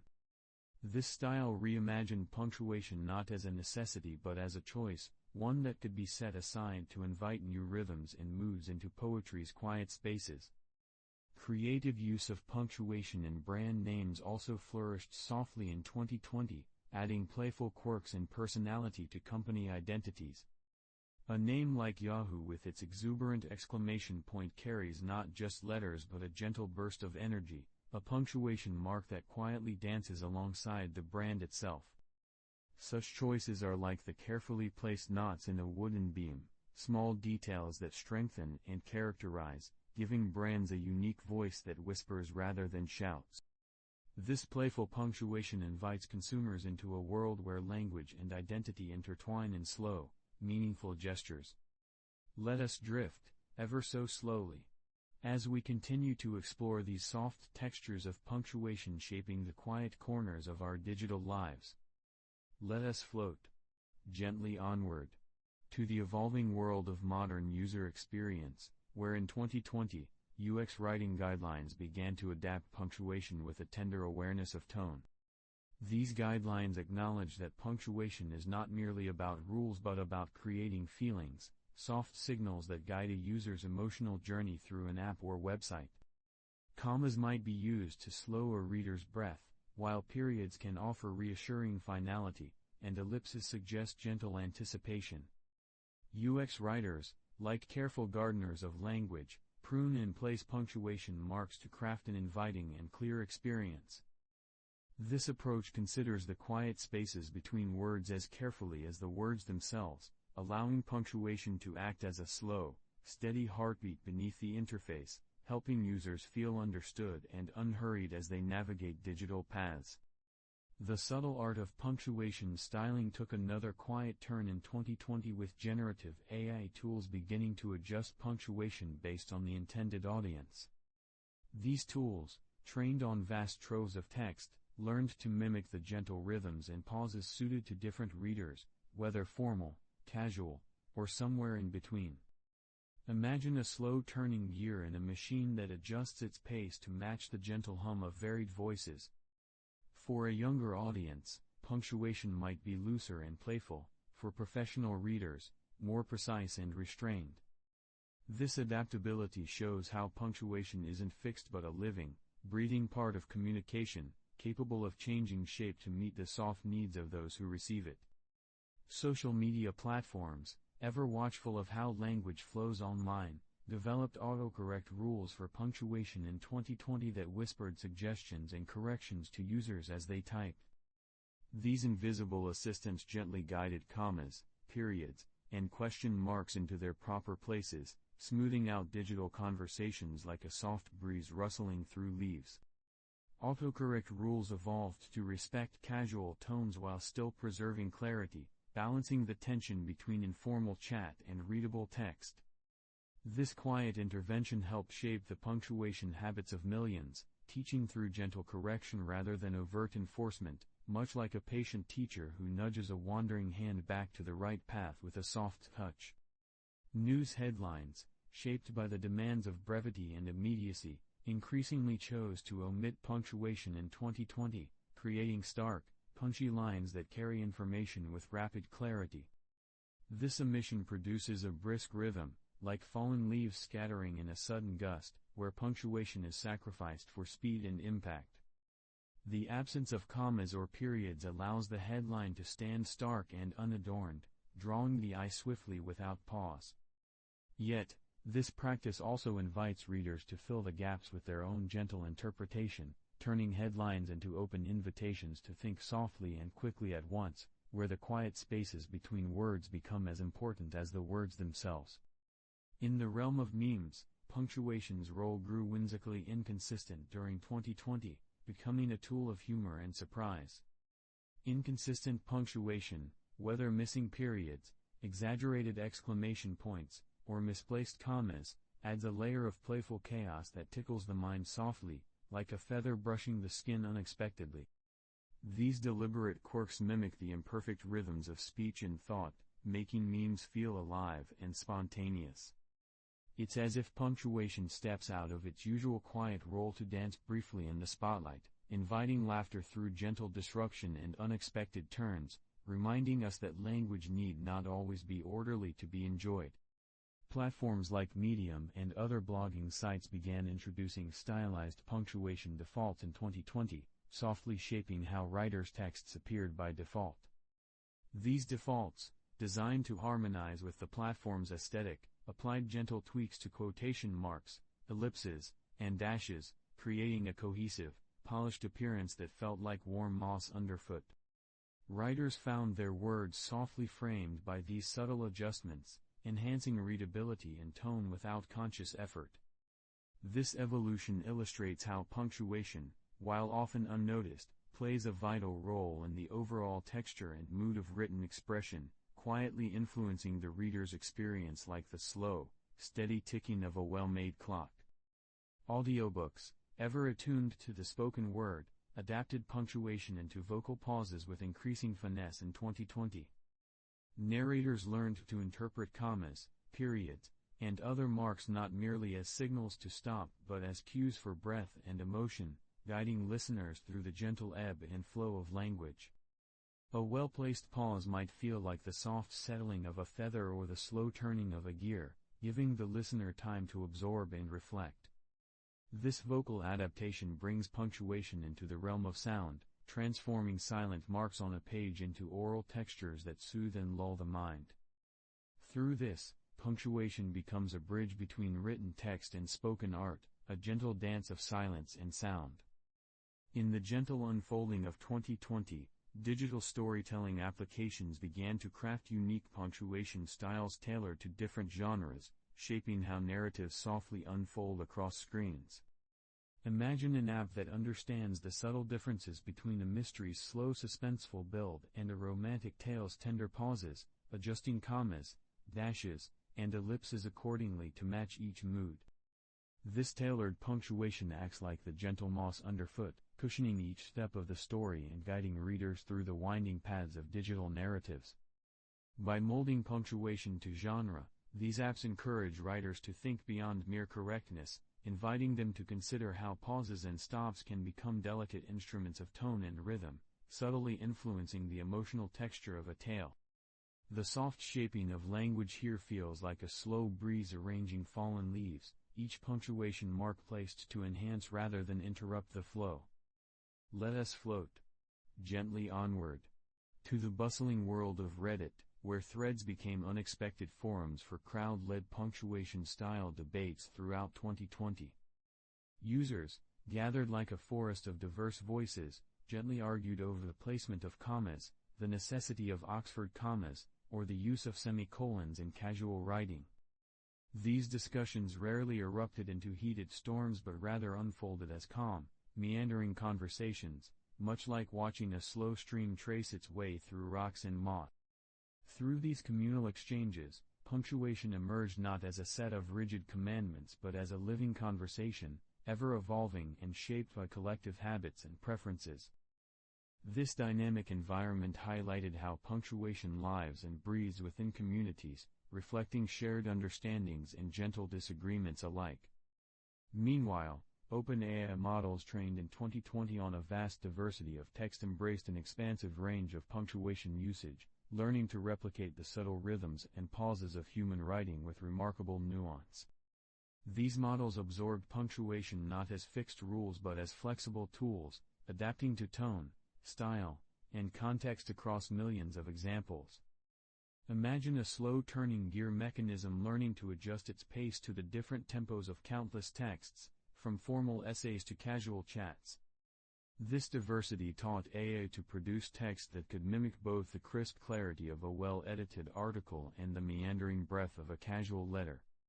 Yet, this flexibility also revealed the delicate complexity of punctuation, how small shifts in marks can change meaning or feeling entirely, inviting us to consider punctuation as a deeply human craft. The year also brought updates to journalistic integrity guides, softly revising punctuation recommendations to balance clarity with modern readability. Newsrooms, those quiet engines of information, sought punctuation practices that respect tradition yet adapt to the evolving expectations of readers. These adjustments functioned like gentle pruning, removing unnecessary commas or simplifying complex punctuation, allowing stories to be communicated with fresh clarity without losing their authoritative voice. Such care ensures that punctuation remains a steady companion in journalism's delicate dance between precision and accessibility, much like the steady, measured tick of a clock in a tranquil room. Voice assistants, those quiet helpers in our daily lives, grew more adept in 2020 at interpreting punctuation from the nuances of human intonation. Rather than relying solely on spoken commands like comma or period, these assistants began to detect the subtle rises, falls, and pauses in speech to infer where punctuation naturally belongs. It is as if they learned to listen not just to words but to the soft rhythm and melody that shape our spoken language, gently placing punctuation marks to mirror the breath and flow of conversation. This evolution creates a more seamless bridge between speech and text, where punctuation is no longer mechanical but attuned to the quiet cadences of human expression. Captioning, essential for accessibility technology, leans heavily on accurate punctuation to provide clear and meaningful text for those who rely on it. In 2020, advances in captioning emphasized that each comma, period, and question mark plays a crucial role in pacing and comprehension. Imagine captions as a soft, steady heartbeat beneath a video, guiding the viewer through dialogue and sounds with measured clarity. Mistakes in punctuation can disrupt this rhythm, causing confusion or loss of nuance. Thus, accessibility technologies treat punctuation not as optional decoration but as essential signposts, quiet markers ensuring everyone can follow the gentle narrative flow, regardless of hearing ability. Lastly, AI content detectors began assessing punctuation patterns as a subtle measure of authenticity in 2020. These systems look for the natural irregularities and stylistic choices in punctuation that often distinguish human writing from automated or plagiarized text. It is a quiet form of scrutiny, like noticing the faintest ripple on a still pond or the irregular pattern of moss growth on a stone. By analyzing punctuation, these detectors help maintain the integrity of digital content, ensuring that the soft, complex rhythms of human expression are preserved amid the growing presence of machine-generated text. In the soft glow of 2020, Instagram aesthetics gently nudged captions toward a minimalist approach, favoring lowercase letters and a light touch on punctuation. This subtle stylistic shift embraced a kind of quiet simplicity, where the absence of capitals and sparse punctuation created a mood of unhurried intimacy. Imagine a feather drifting slowly over a still pond. The text on screen follows a similar, effortless grace, inviting viewers to linger without the usual visual interruptions of periods or commas.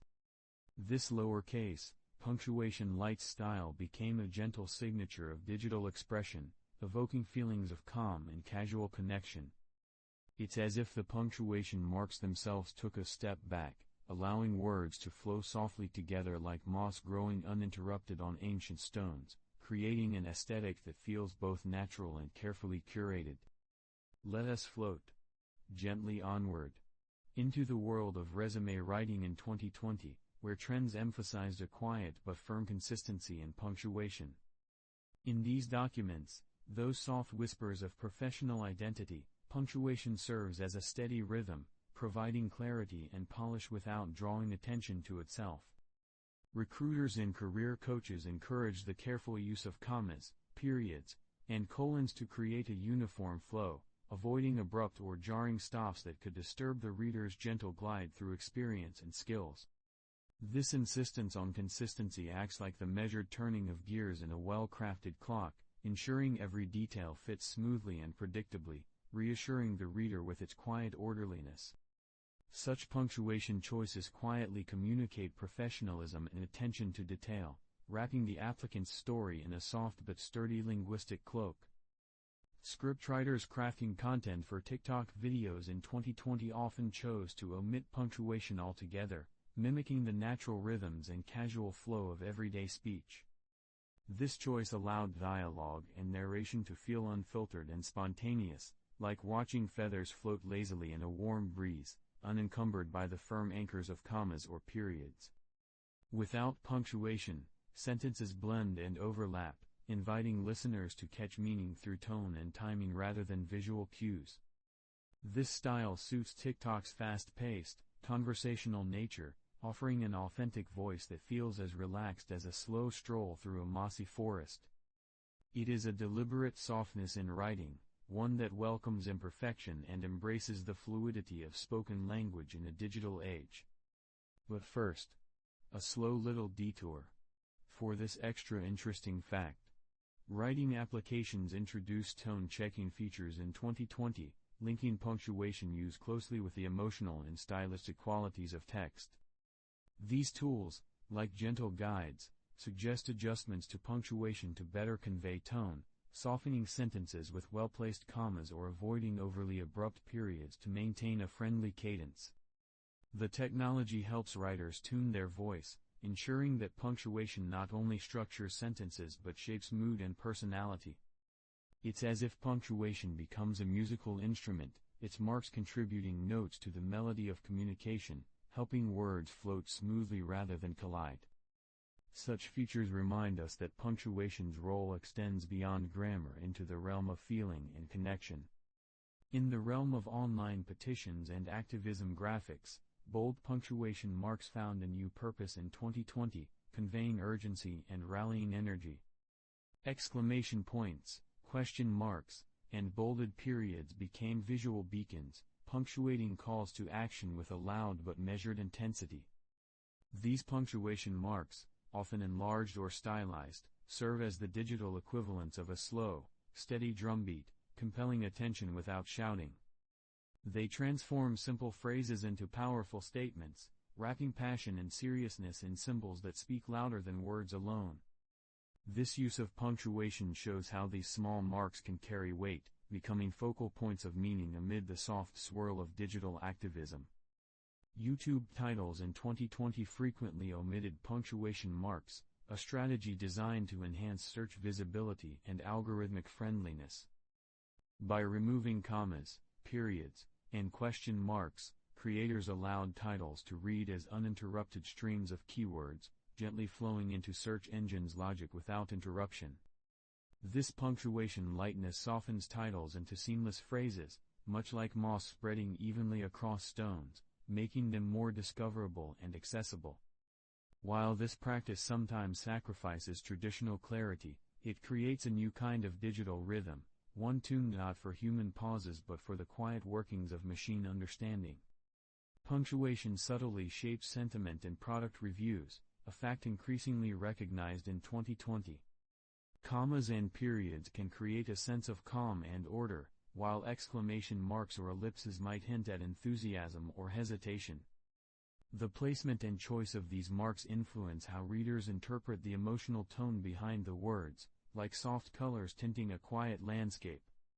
Reviewers who punctuate consistently tend to appear more credible and thoughtful, while erratic punctuation may suggest haste or insincerity. Thus, punctuation becomes a gentle but powerful undercurrent, guiding readers' feelings and trust as they navigate opinions and experiences shared in the marketplace.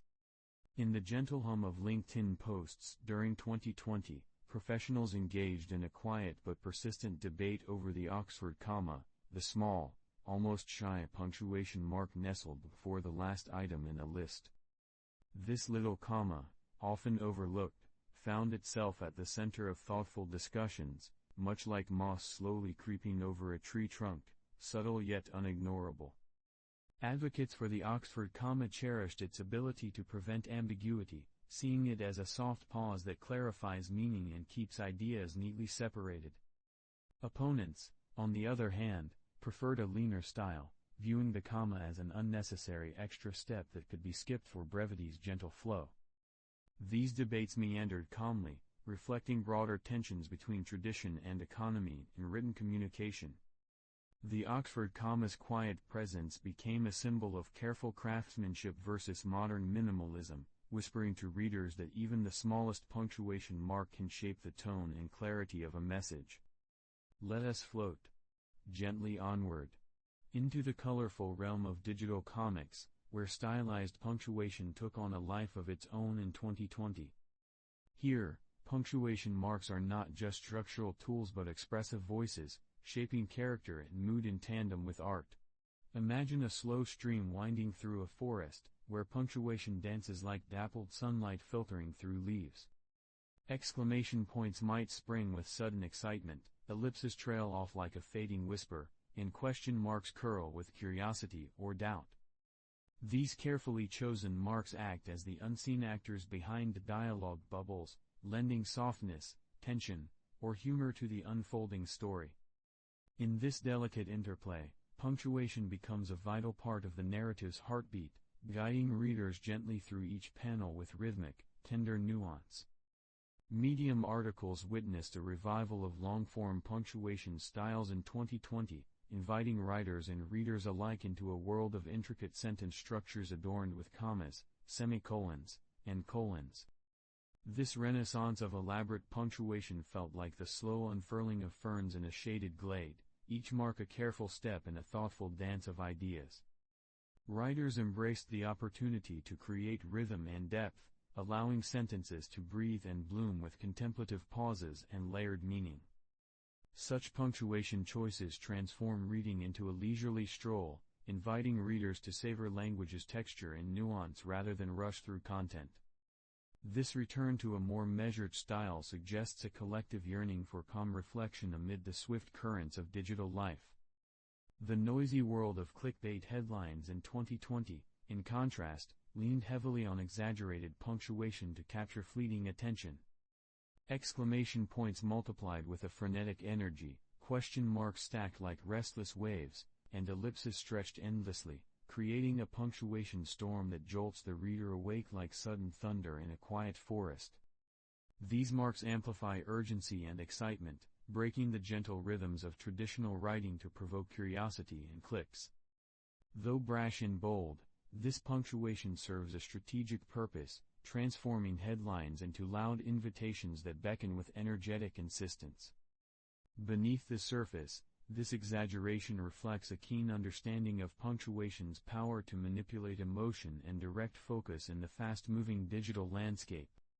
Academic plagiarism checkers in 2020 expanded their watchful gaze to include punctuation consistency, quietly enhancing the tools that safeguard originality.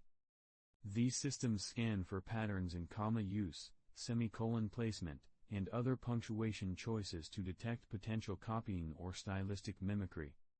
This subtle form of scrutiny functions like a careful gardener tending to a delicate garden, ensuring that each writer's unique punctuation rhythm stands clear and authentic.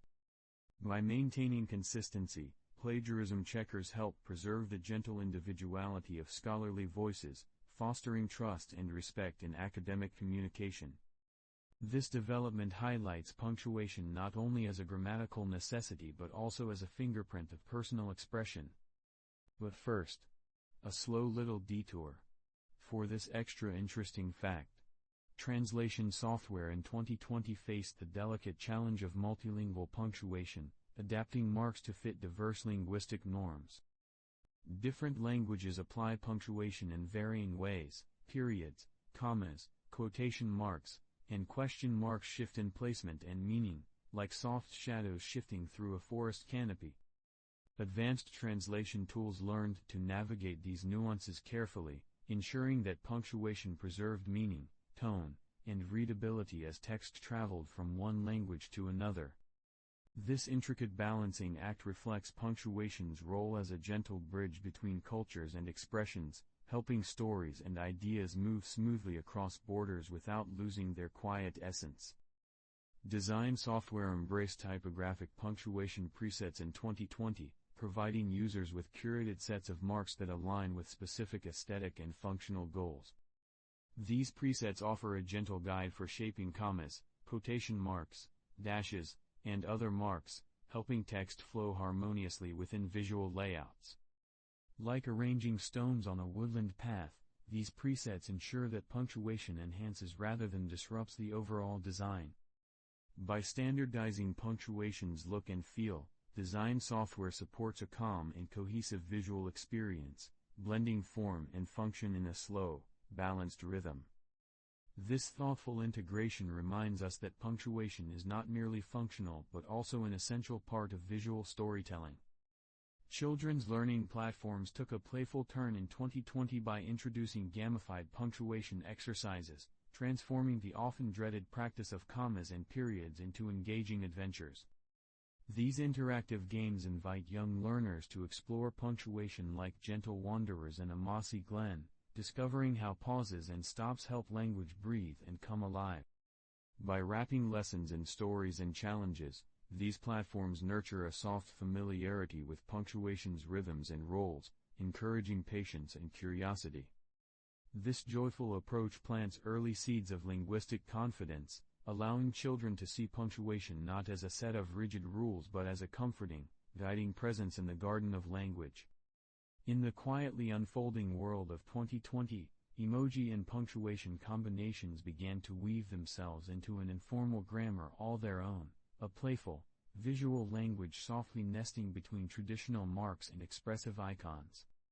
Imagine punctuation marks like commas or periods gently entwining with emojis, each pair forming tiny symbols that speak feelings beyond mere words. This blend acts like a drifting feather caught in a slow breeze, adding emotional hues and nuanced tones to digital conversation. A smiley face following a question mark, or a heart trailing an ellipsis, creates a new grammar where meaning is layered not only through syntax but through the tender interplay of symbol and emotion.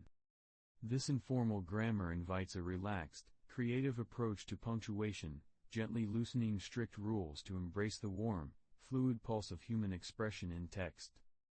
Let us float gently onward to the realm of auto-captioning technology, which in 2020 still quietly struggled to capture the subtle art of spoken punctuation.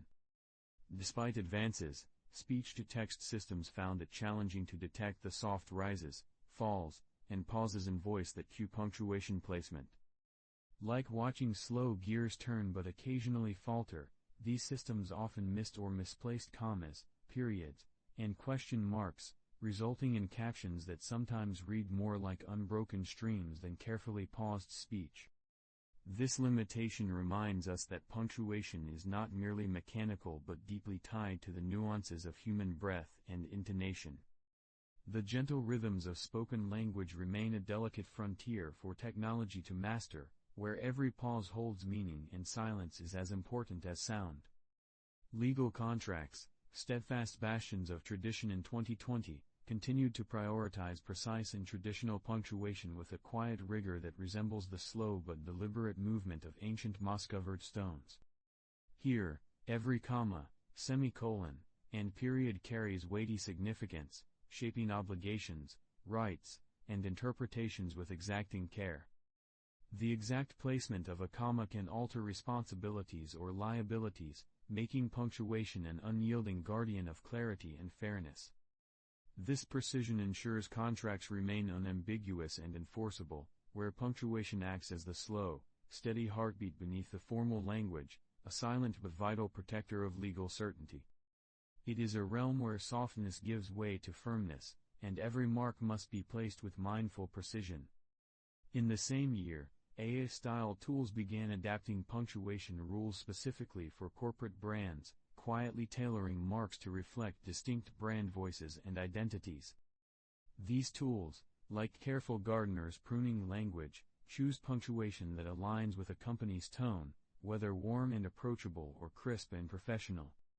The gentle modulation of commas, dashes, and periods helps shape how messages feel to customers, turning punctuation into a subtle ambassador of brand personality.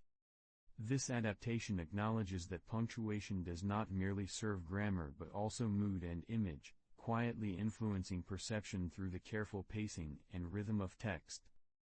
Through these tools, punctuation becomes a soft but powerful instrument of identity in the corporate world. Social media bios in 2020 became canvases where punctuation was stylized for identity signaling, crafting a delicate visual language that whispers personality through minimalist marks. Users selectively employed dots, slashes, underscores, and even sparse commas to create rhythms and separations that feel personal and curated, like arranging fallen leaves in a thoughtful pattern. These choices act as tiny, deliberate signals, inviting viewers to infer character and style without words overtly stating it. The punctuation here softens and frames the digital self-presentation, allowing identity to emerge gently through the quiet, measured use of symbols. It's an intimate dance of minimalism and expression, where the spaces between marks say as much as the marks themselves. The subtle power of punctuation in headlines came to light in 2020 as decisions around comma use, question marks, or exclamation points showed measurable effects on click-through rates. Headlines that omitted certain punctuation marks often gained smoother readability and better algorithmic visibility, while strategic use of question marks or exclamation points could provoke curiosity and engagement. This delicate balancing act resembles the careful trimming of moss to reveal a clear path. Punctuation shapes not just meaning but also user behavior. Headlines become a quiet dialogue between writer and reader, where punctuation acts as a soft nudge, guiding attention and inviting interaction without overwhelming the gentle flow of information. Grammar tools in 2020 grew more sophisticated by assessing punctuation not just for correctness but also for tone, softly interpreting how marks influence the emotional texture of text. These tools analyze whether commas slow the pace to create calm, if exclamation points brighten mood, or if ellipses invite suspense or hesitation. This nuanced understanding helps writers shape their voice with subtlety, using punctuation as an emotional brushstroke rather than merely a structural necessity. It's like tuning a slow, gentle melody, where every mark colors the mood, allowing communication to resonate with quiet authenticity and warmth. Mobile messaging applications embraced emoji-based punctuation shortcuts in 2020, offering users quick, playful ways to end sentences or convey pauses with small icons. Instead of reaching for a comma or period, a user might tap a smiling face, a waving hand, or a tiny sparkle, infusing messages with personality and softness. These shortcuts transform punctuation from formal markers into gentle gestures, resembling floating feathers that add lightness and charm to text exchanges. This innovation reflects the evolving nature of digital language, one where punctuation becomes part of a shared, expressive dance that is as much about feeling as about grammar. In the softly shifting digital landscape of 2021, TikTok creators embraced the omission of all punctuation and captions, a quiet rebellion aimed at mimicking the fast, natural rhythms of everyday speech. This choice allows text to flow like a gently meandering stream, uninterrupted by the usual commas and periods that might slow the pace. The absence of punctuation in these quick, lively videos creates an illusion of spontaneity and immediacy, inviting viewers to experience the message as if overhearing a casual conversation drifting by on a summer breeze. This stylistic drift away from traditional punctuation marks reflects a deeper embrace of language as living sound rather than static symbol, gently softening the boundaries between spoken and written word. Let us float gently onward to the more contemplative corners of LinkedIn in 2021, where users increasingly debated and polled audiences about punctuation choices, with the Oxford comma standing as a perennial point of focus. These discussions unfurled with the quiet patience of a slow-growing vine, weaving through comments and posts as professionals shared their preferences and rationales. The Oxford comma's role as both a clarifying pause and a stylistic choice sparked thoughtful conversation about clarity versus brevity in professional communication. Polls invited the community to reflect collectively on punctuation's impact, revealing it as a living, evolving feature of language shaped by shared usage rather than fixed decree. In these exchanges, punctuation became a gentle dialogue, a soft negotiation of meaning and style between writer and reader. In the same year, Instagram quietly updated its auto-formatting, subtly reshaping punctuation in bios and captions by removing forced line breaks and, in the process, sometimes eliminating punctuation marks. This automated tidying acts like a soft wind smoothing out creases in a delicate leaf, aiming to create cleaner, more visually cohesive profiles. The removal of punctuation in certain contexts lends a minimalist grace, allowing words to stretch and blend gently, uninterrupted by stops or pauses. Though seemingly minor, this shift influences how personality and tone are conveyed, transforming punctuation from a strict grammatical necessity into a malleable design element that interacts with visual presentation and user experience. Grammarly, ever the attentive linguistic guide, introduced tone-based punctuation suggestions in 2021, tailoring advice to the context in which text is written. For example, work emails might receive gentle nudges to use fewer exclamation marks, creating a calm and professional tone, while casual messages might be encouraged to embrace softer pauses and friendly rhythms. This nuanced approach treats punctuation not simply as rules to follow but as instruments for shaping mood and reader perception.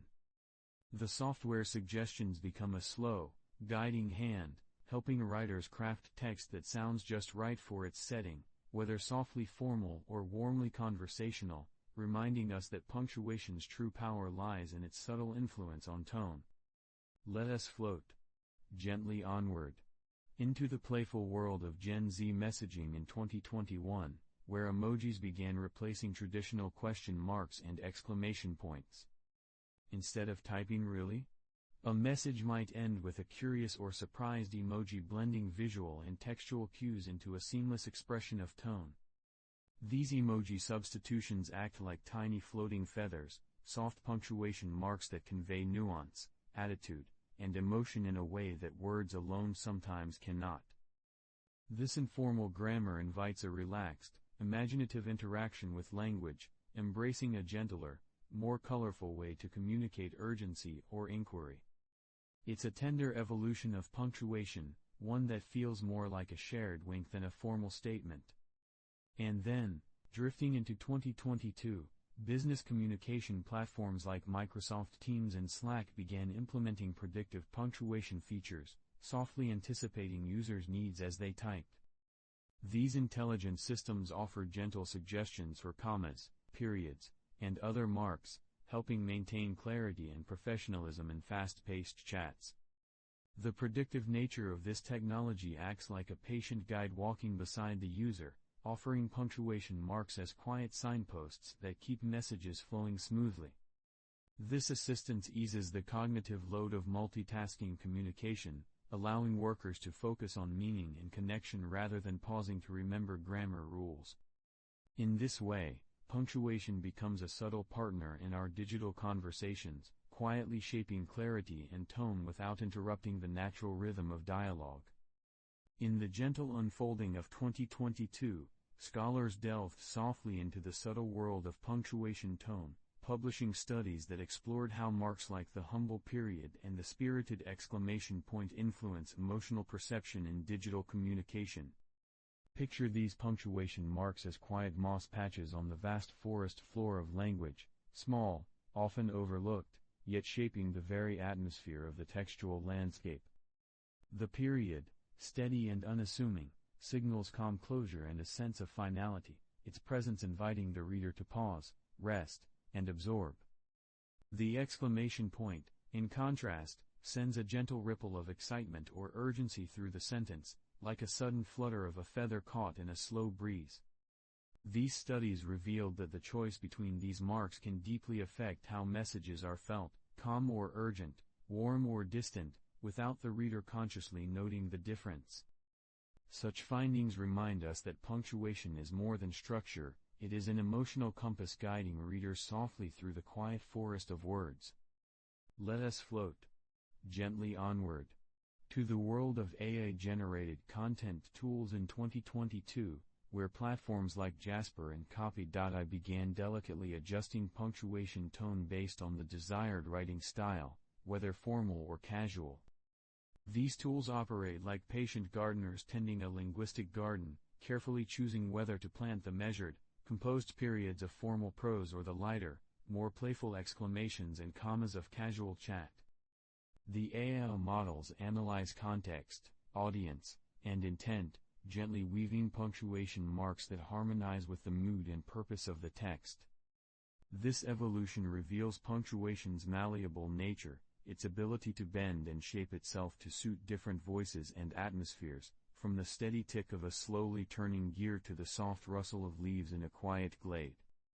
Through these thoughtful adaptations, AI tools lend punctuation a flexible softness, crafting sentences that feel authentically tuned to their communicative setting.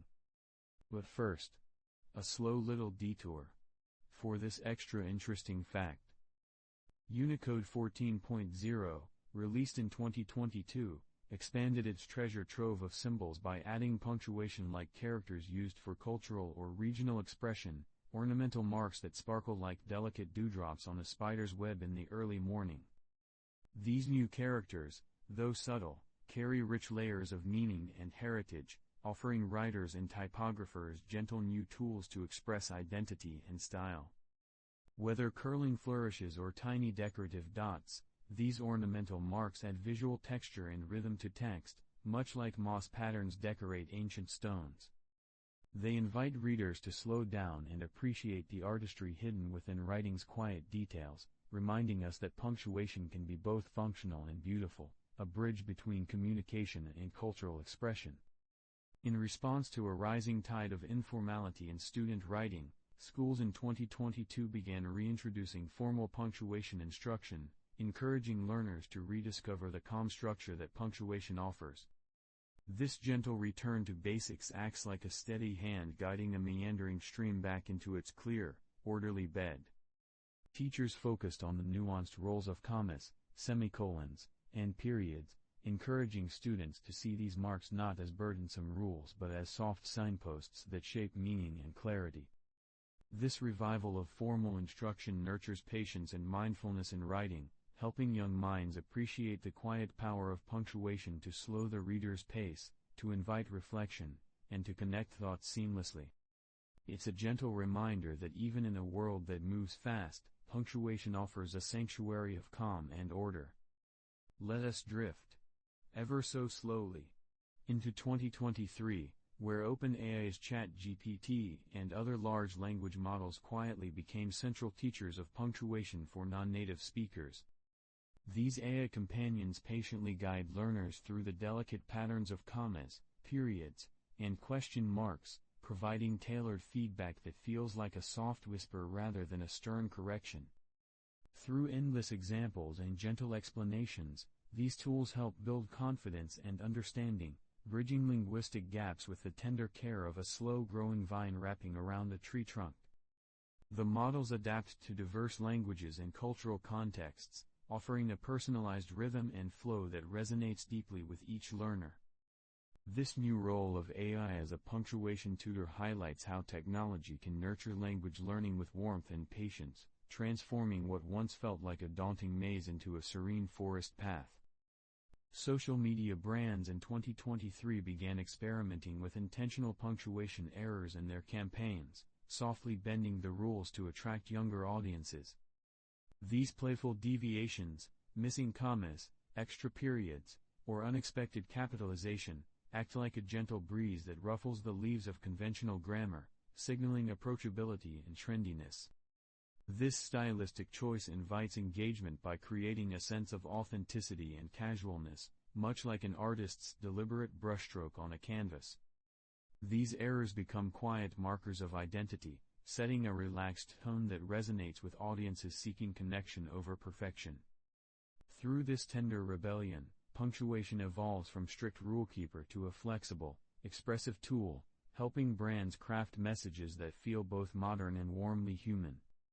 In the soft unfolding of 2023, writers on Substack found themselves gently leaning into long-form punctuation styles, embracing em-dashes and semicolons as tender tools to shape storytelling tone. These marks, often seen as the slow turns of a winding path through a mossy forest, invite readers to pause and wander deeper into the text's rhythm and meaning. M-dashes offer a breath of quiet contemplation, like a soft gust parting branches to reveal hidden glades, while semicolons carefully link related thoughts with subtle grace, much like a vine curling slowly around a tree trunk. This renewed affection for elaborate punctuation allows writers to craft prose that feels both intimate and expansive, guiding readers through stories with a calm, deliberate pacing. In this gentle style, sentences unfurl like slowly turning gears, each punctuation mark a quiet note in the symphony of language that soothes and engages in equal measure. Let us float gently onward into the realm of AI writing assistants in 2023, which began offering users the delightful option to select punctuation style presets such as minimalist, academic, or conversational. Imagine these presets as soft, guiding hands helping to shape text into different tones, like an artist choosing brushes to paint varying textures on a canvas of words. The minimalist setting favors sparse, clean punctuation, creating a calm, open space for ideas to breathe, reminiscent of smooth, open mossy stones.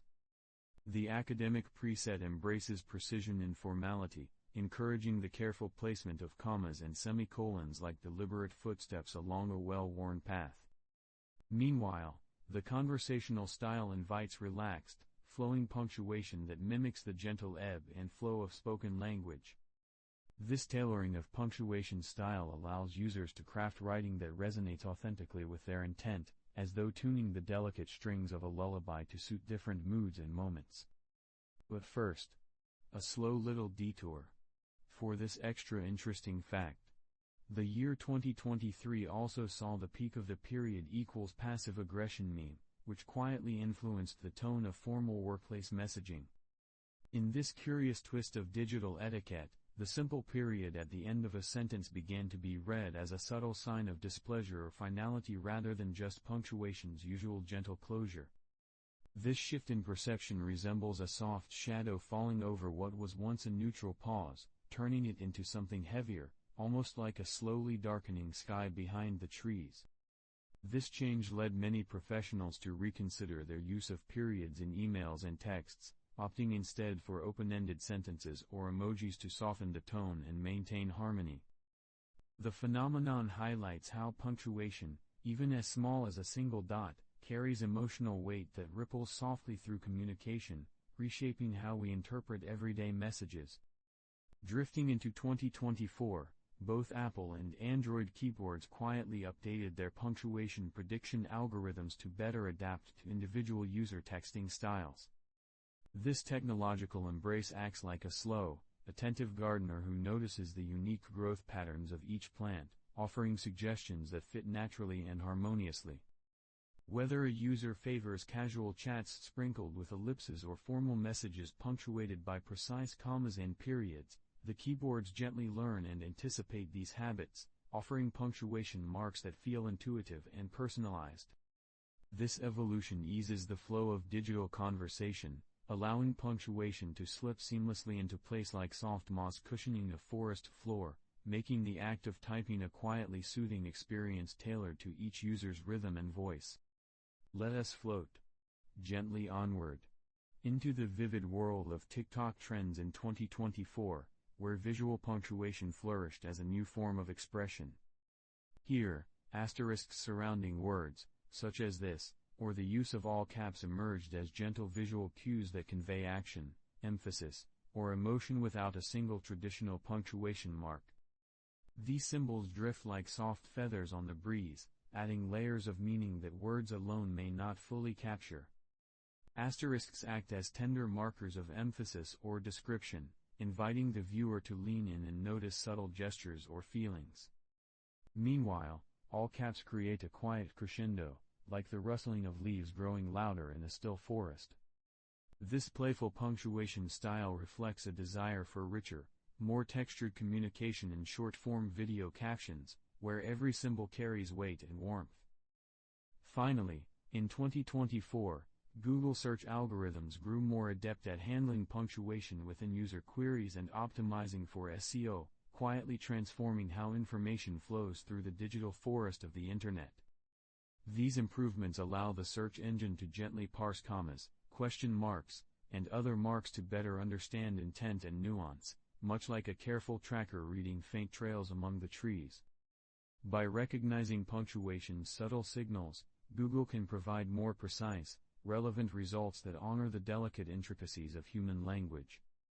This quiet evolution enhances the search experience, inviting users to wander deeper into knowledge with fewer detours or confusion, as punctuation softly guides their path through the vast, whispering woods of online information. Let us drift, ever so slowly.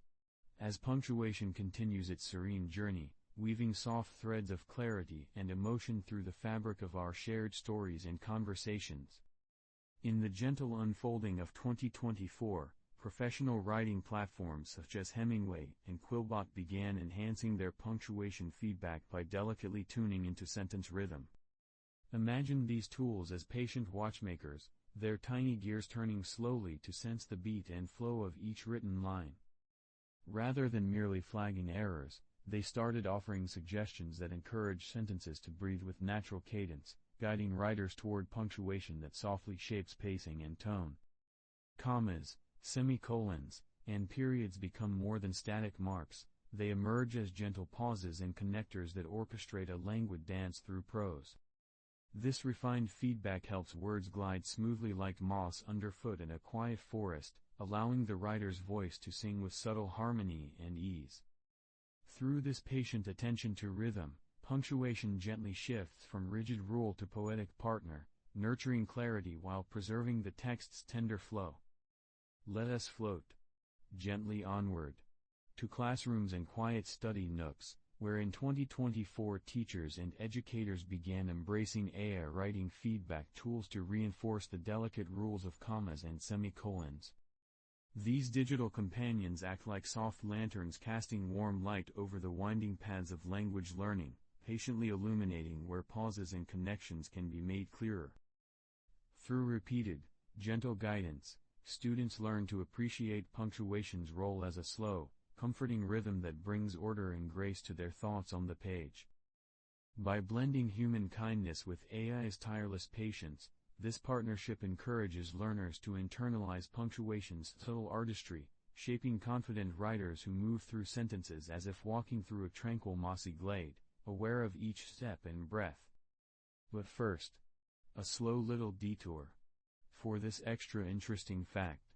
In 2025, generative AI took a quiet leap forward by beginning to simulate punctuation usage based on demographic and regional user modeling. This means the AI considers not only grammar but the cultural and regional subtleties of punctuation preferences, like a slow traveler learning to read the soft accents and inflections of different dialects in a vast, whispering forest. Whether a writer favors the leisurely semicolons common in certain academic circles or the brisk commas typical of casual conversations elsewhere, the AI adapts its punctuation suggestions to mirror these gentle variations. This personalization helps create text that resonates more deeply with diverse audiences, as punctuation transforms into a subtle bridge of understanding, softly tuned to the rhythms of different voices and places. As we drift, ever so slowly, into 2025 again, web browsers and document editors began offering real-time punctuation clarity highlights, moving beyond simple grammar checks. These tools delicately underline or shade punctuation marks to draw the writer's eye toward areas that might benefit from clearer pauses or smoother transitions. Like a soft spotlight tracing the delicate veins on a leaf, this feature invites mindfulness, encouraging writers to consider how each comma or period influences the gentle flow of their text. The real-time nature of these highlights makes punctuation feel less like a static rulebook and more like a living guide, quietly supporting clarity and harmony as words unfurl across the screen.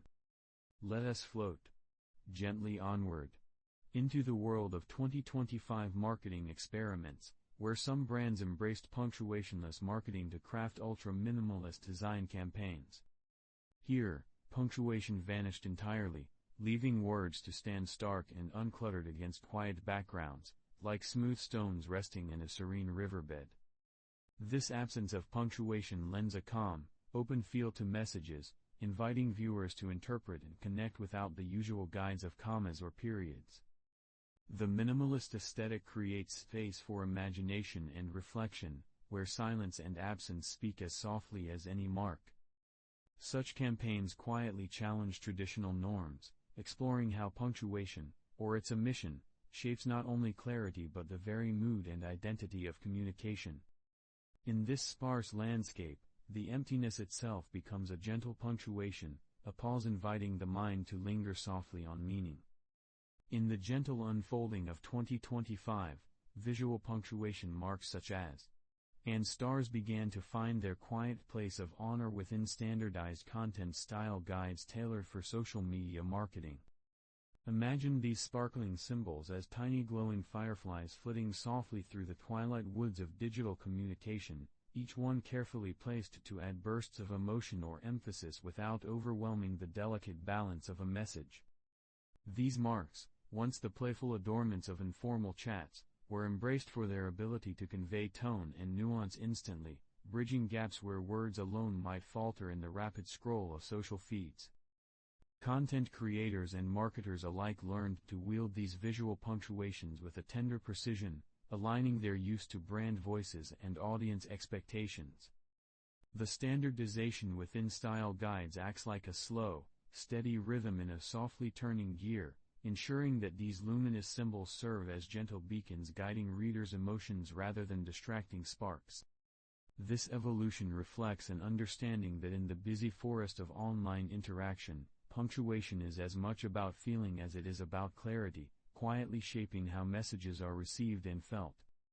Let us float gently onward to the compassionate realm of mental health communication platforms in 2025, where punctuation norms were thoughtfully updated to reduce misinterpretations of tone, a delicate dance indeed, for punctuation carries more than just grammatical weight, it carries the fragile breath of human feeling. These platforms recognize that even a simple period or exclamation point could be read as coldness or urgency, potentially affecting vulnerable readers in subtle but profound ways. Consequently, guidelines shifted toward softer punctuation choices and the mindful use of pauses and spacing, creating textual environments that feel like shaded clearings in a dense forest, safe spaces where words can be received with gentle understanding. This careful recalibration of punctuation encourages communicators to consider the emotional resonance of each mark, weaving a slow, soothing cadence that supports mental well-being. It reminds us that punctuation, often overlooked, is a tender thread connecting hearts through written words, capable of quieting anxieties or offering gentle reassurance in the hush of digital dialogue.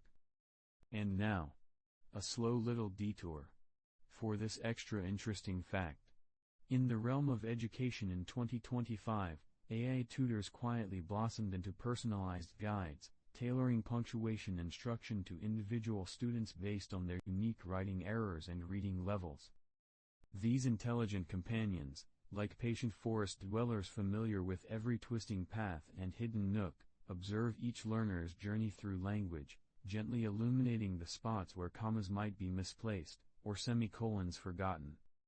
By adapting their feedback to a student's pace and needs, AI tutors transform punctuation from an intimidating rulebook into a series of gentle signposts along a winding trail. This personalized approach nurtures confidence and understanding, allowing learners to internalize the soft rhythms and pauses that punctuation offers, much like a stream that carves its own path over time. The AI's quiet patience and tailored guidance help make the world of punctuation accessible and inviting, turning what could be a tangled thicket into a peaceful woodland walk of discovery. Let us drift, ever so slowly, towards the end of this journey, knowing you need not remember any of these softly falling facts. They are like leaves upon the forest floor, quietly there for those who look, but gently fading into the earth of your mind.